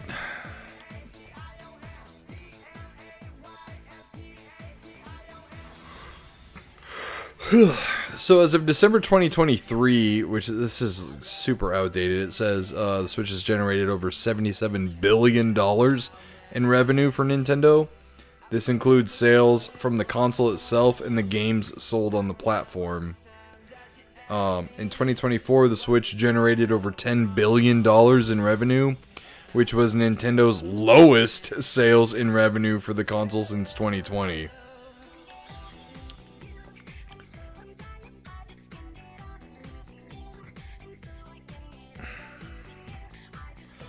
Man, Nintendo is kind of like stingy with the data they put out. So, okay. I still argue that Nintendo could have made a lot more money. And I don't... Bro, here's the thing. If they're making profit on the Switches themselves right now... Yeah. They might sell them at an even cut if they put more money into the processors and memory and all that to be able to play bigger games. Like the Doom Eternal port came out like 2 years after Doom Eternal came out. And they had to cut that version down. Really? Yeah, like they didn't like cut like levels out or whatever, but they had to graphically dumb it down. Oh yeah, that's true. Yeah. Yeah. And if you look at like WWE 2K18, that game, it was 2K 2018, right? The Switch is what, like a year old? It couldn't even run that. Yeah. Like they had to issue refunds for that fucking game. You would literally, like, your character would not load all the way as it's walking to the ring. So you would see, like, eyeballs walking with, like, a fucking half-naked torso and shit. That's funny. And that wasn't, like, a fucking graphically impressive game or anything. You know what I mean? So, I'm just saying, dude, if Nintendo were to invest more in their hardware, like the Steam Deck, they would make more money. They would sell more consoles, and they would gain new customers. They don't have to, sure. They're successful either way. But the option for growth is undeniable. I feel more like... Alright, so every true gamer that you know, do they have a Switch? Regardless of the graphics or not? I would say not all. A lot of... I mean, dude, the economy's... the economy, you know?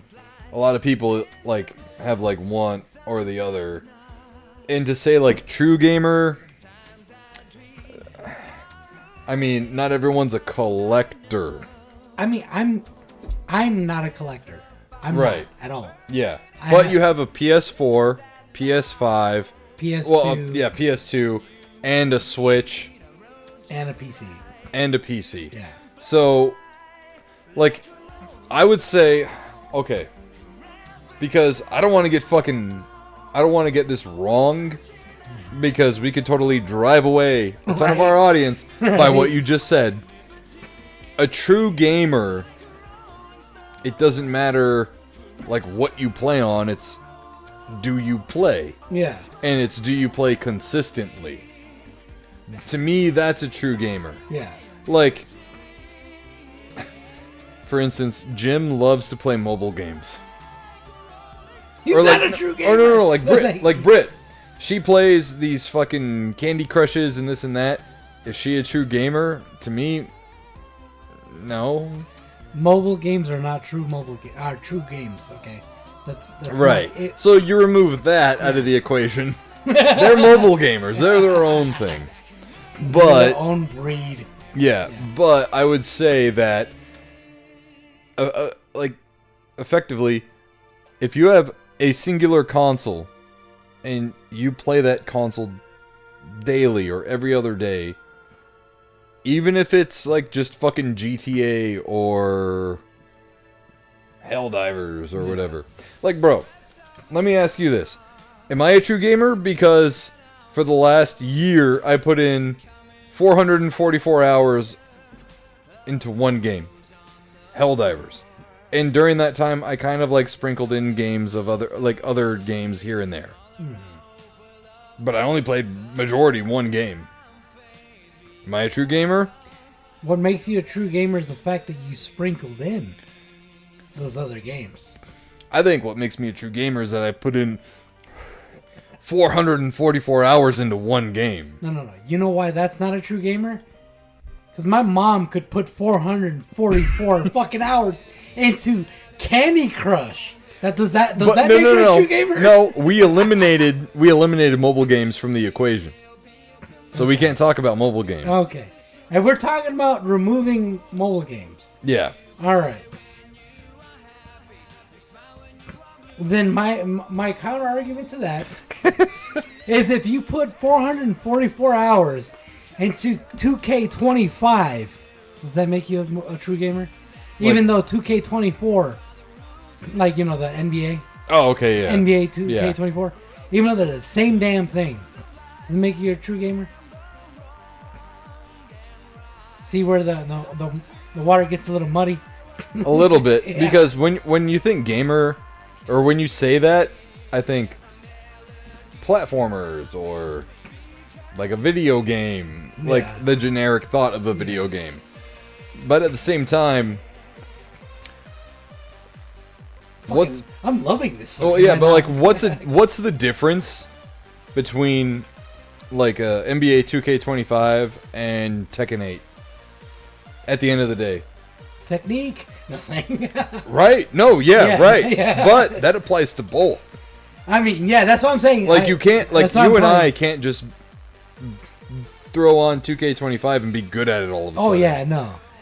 That's why I said I'm just playing. Cause Yeah. I know to be really good at 2K25 or any sports game takes a lot. Just any game in general. It takes a lot of practice. If we were to throw on Madden right now, I would probably throw like 7 interceptions in the first quarter of the game. Dude, I'd be playing Hail Marys every fucking round. That's what I would do. Yeah. So like, I would say yes in that regard. Yeah. I would say they're a true gamer. Yeah. Because they are truly dedicated to that game. You hear that, guys? Your friends that play 400 plus hours in NBA 2K25, they're true gamers. Yeah. I would say so. Yeah.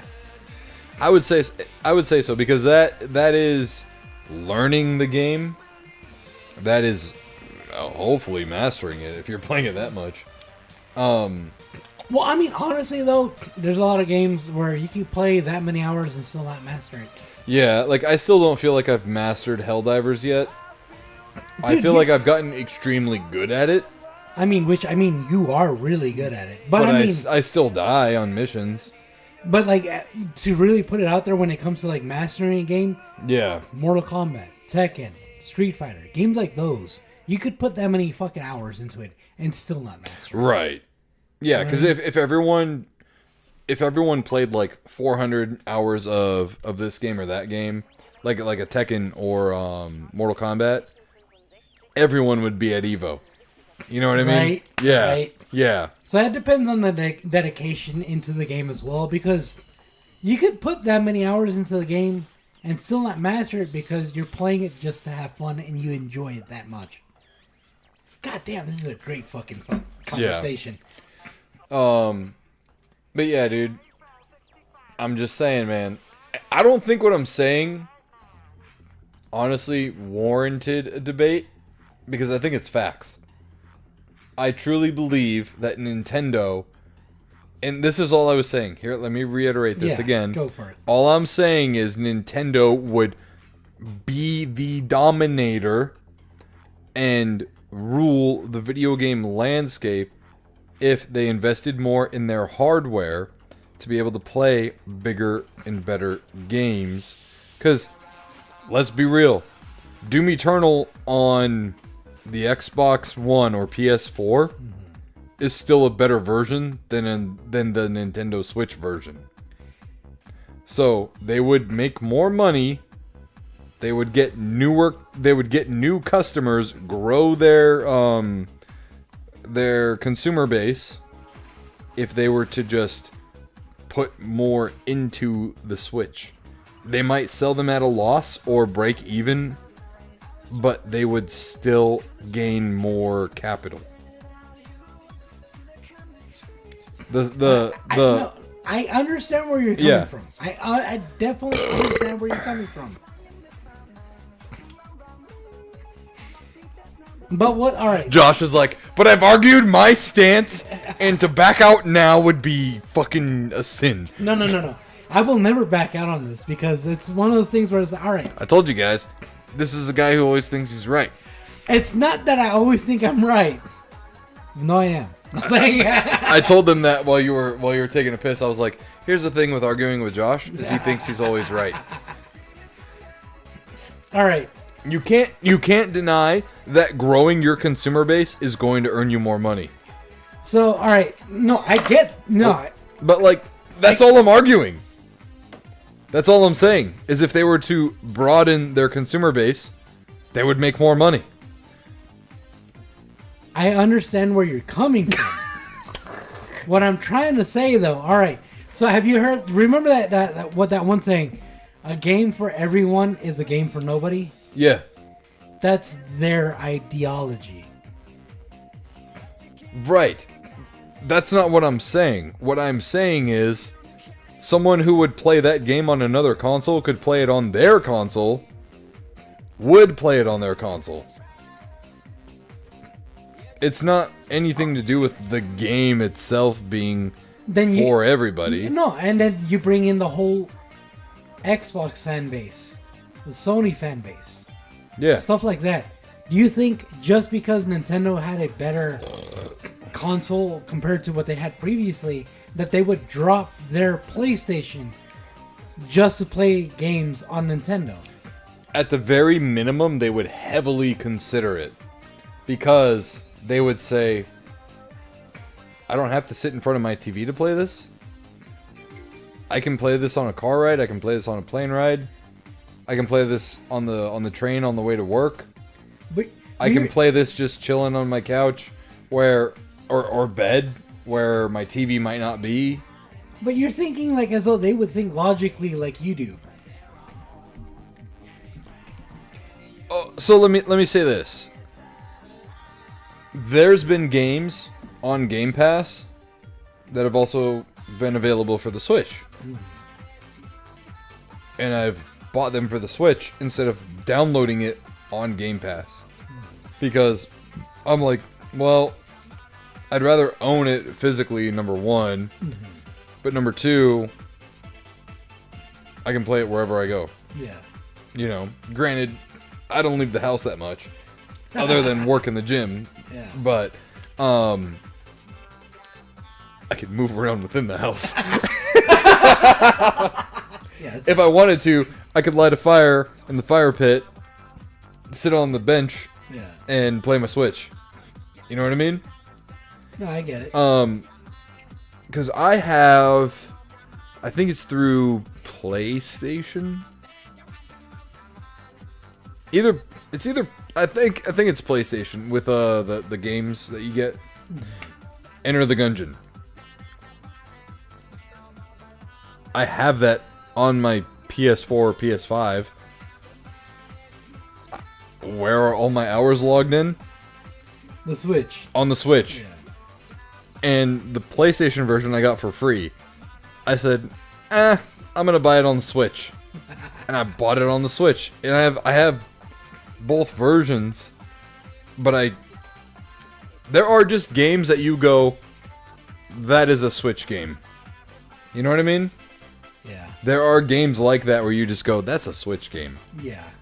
No, I completely fucking understand. You know what I mean? I completely It's weird understand. to say because like Shovel Knight. That's a 3DS game.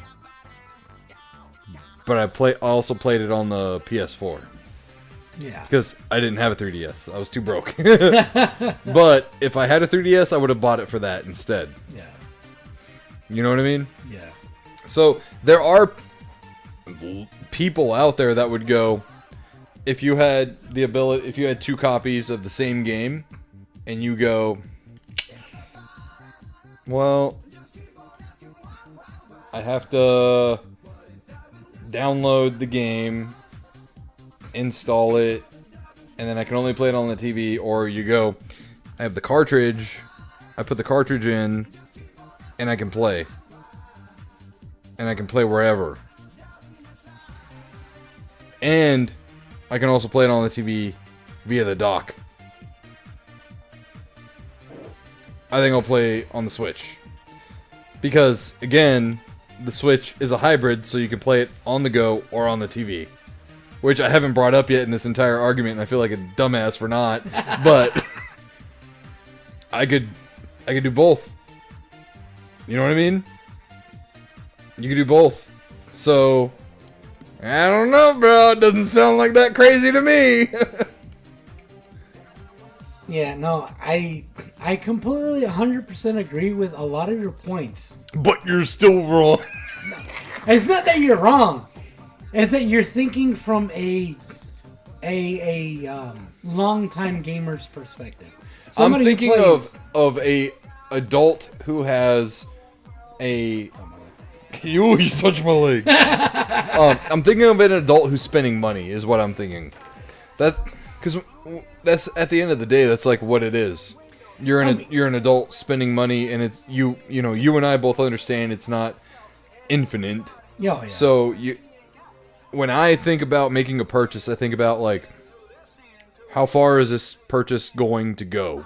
Yeah. You know.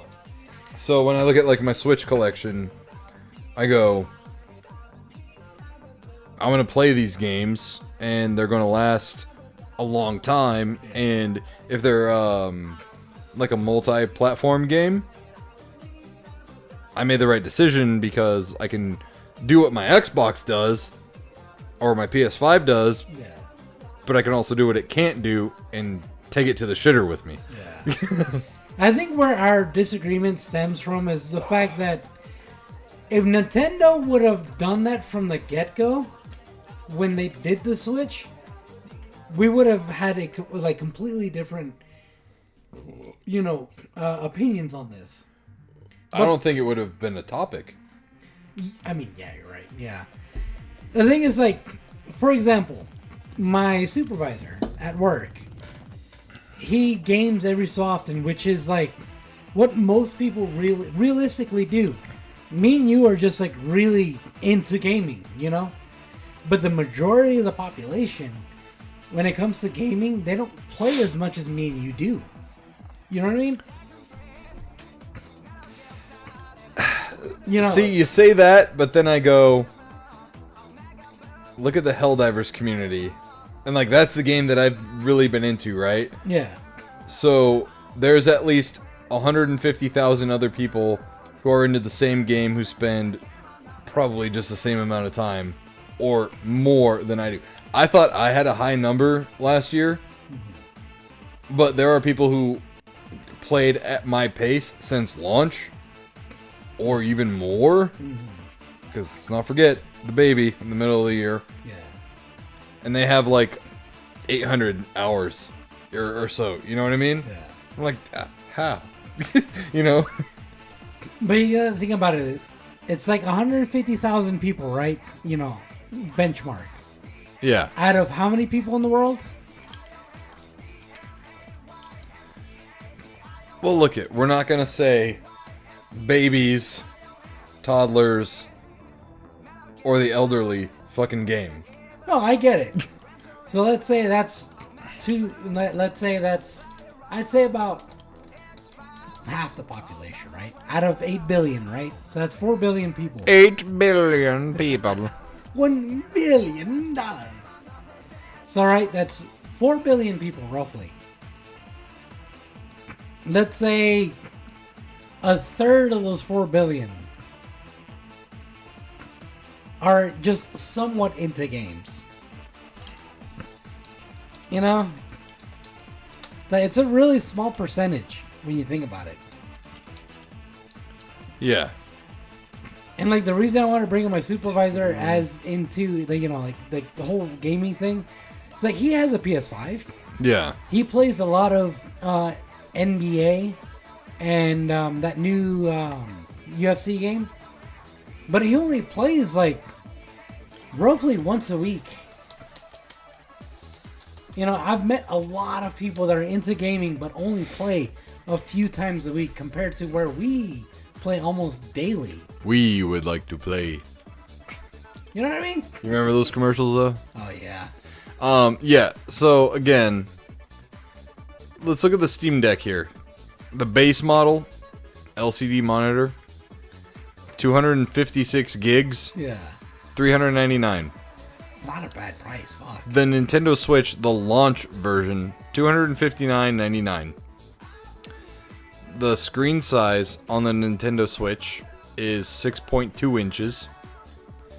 The Steam Deck has a 7-inch screen size.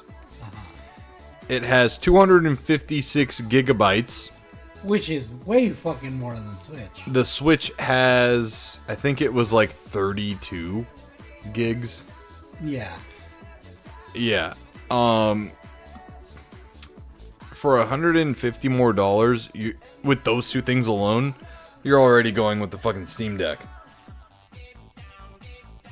But how many people have gone with the Switch over the Steam Deck? Branding. That's where branding matters. Yeah. But that's why I'm saying if branding matters, then and look at right now, dude. If you look at the absence of time that a Nintendo console has had a Call of Duty, been since Black Ops 1. Yeah. If you were to say the Nintendo Switch 2 is going to have Black Ops 6, it would sell. People would be skeptical because of how shittily Call of Duty has run on Nintendo before. Yeah. But all it takes is one video to be like, boom, fire. People go buy it, on the Switch. Runs smooth. They have better fucking joysticks on the Joy-Cons. Because everyone fucking knows Joy-Cons are pieces of fucking garbage when it comes to being a controller. Yeah. Thank God we got a great relationship with fucking retro fighters, because the Nintendo Switch Joy-Cons are absolute pieces of shit. Oh yeah. They're the worst in the market.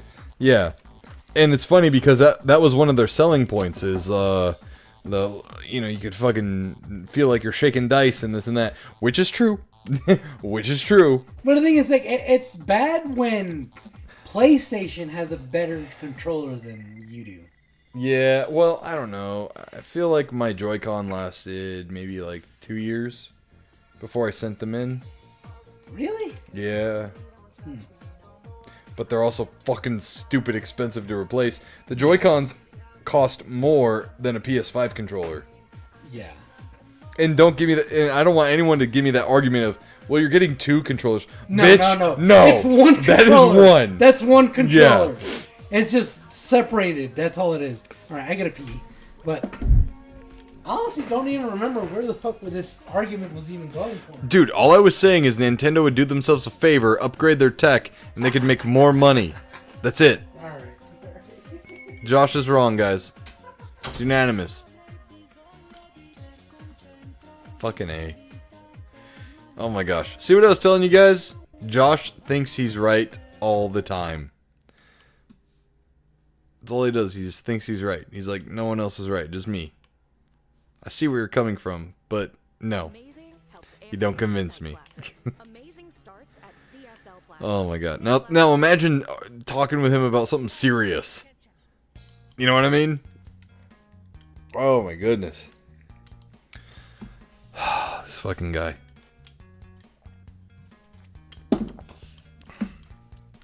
You know what we need to do? We need to do a best of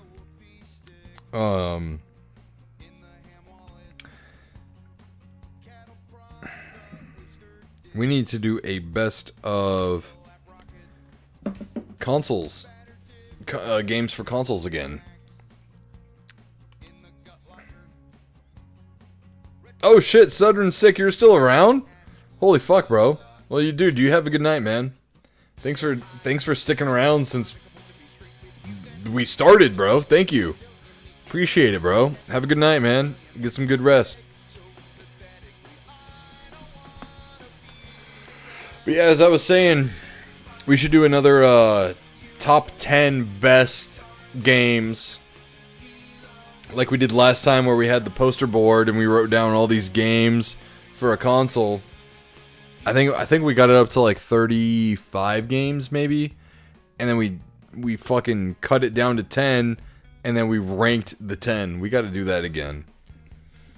I just got to find a console that Josh is really familiar with, because I don't want it to be like I'm recommending a bunch of games that he's never played, you know, for a console he never played or barely played.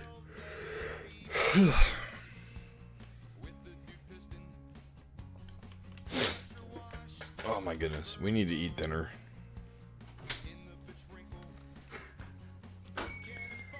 Alright. Stutter and Stick, dude, lasted the entire episode. Oh, fuck yeah. Yeah. We gotta start arguing more.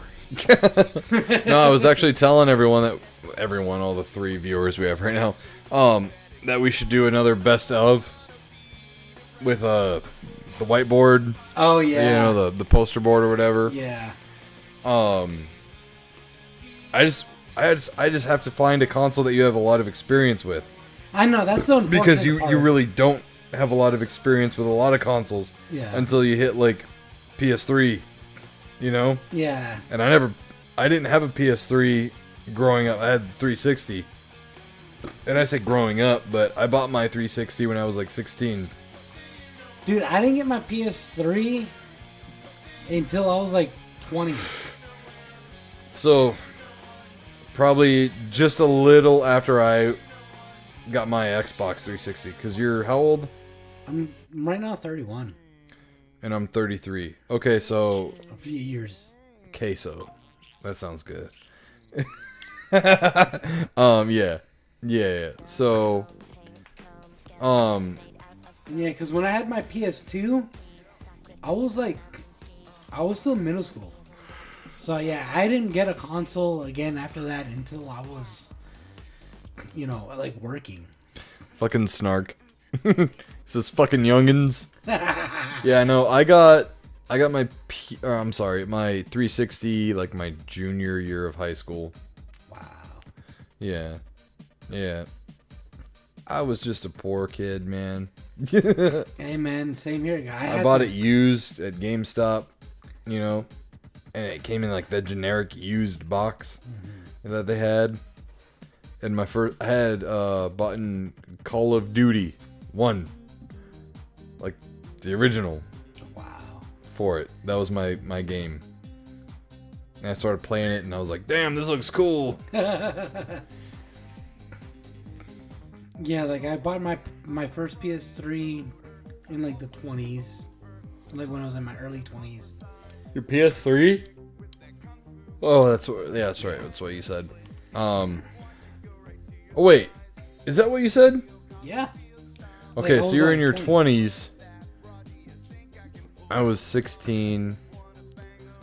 Okay, yeah, so you were still in like middle school when I got my PS3. Oh wow. Yeah. No, Xbox 360. God damn it. Yeah, there you go. Fucking fuck. Same.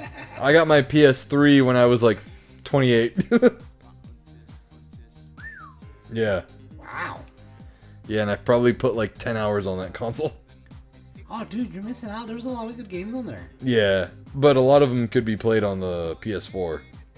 Yeah, fair. Yeah. So by the time I got the PS3, I was like, I don't really need this, other than collecting sake, you know. Snark says, I was 31 when I got my 360, and it was at launch, waiting outside a Best Buy for 12 hours in the pouring rain. Holy shit. And he had to walk uphill both ways. Oh, man. Yeah, that's crazy, bro. Bet you had a good time, though. What was your launch game? Ooh, yeah. Interested in that. Dude, I don't remember what I got on my PS3. Like, the first game I got. Now to think about it. Holy fuck. Yeah, I had like just enough money to get a used copy of Call of Duty. Yeah, and then we ran fucking Ethernet cable to the router in my friend's house. Yeah, nice. And then eventually I bought the wireless adapter for my 360. And it had a little antenna. Holy shit. Yeah. Snark says 3 games. Perfect Dark 0, Project Gotham Racing 3, and Madden 06. Dude, that's like actually a very good combo of games. You have your action FPS, you got a really good racing game, and then you got a sports title as well. Who is on the cover of Madden 06? That's a good question. Was that the Browns dude? I think it was like the Browns running back.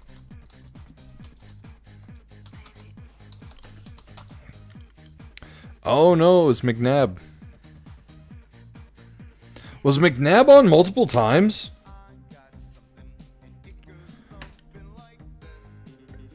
Sonic says it was someone from the Eagles. Yeah, it was McNabb, number 5.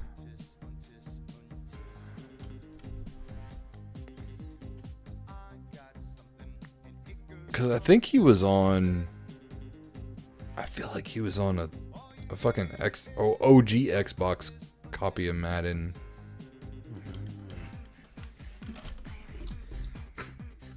Sarge says he was also covered in the 360 version. Don't think he did other years.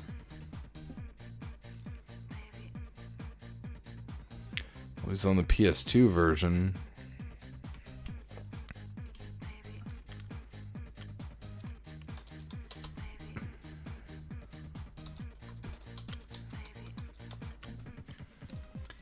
Oops, I meant No, yeah, OG he was on Xbox. the OG Xbox version as well. Yeah, he just said that. Oops, I meant OG Xbox. My Ah, mistake. okay. Yeah. Because I think I gave that version to my father-in-law. He's like the biggest Eagles fan you'll ever fucking meet. Yeah, I'm pretty sure I gave that to him. If not, it's around here. Yeah, so that's gonna do it for us. We've been streaming for 3 hours and just about 40 minutes.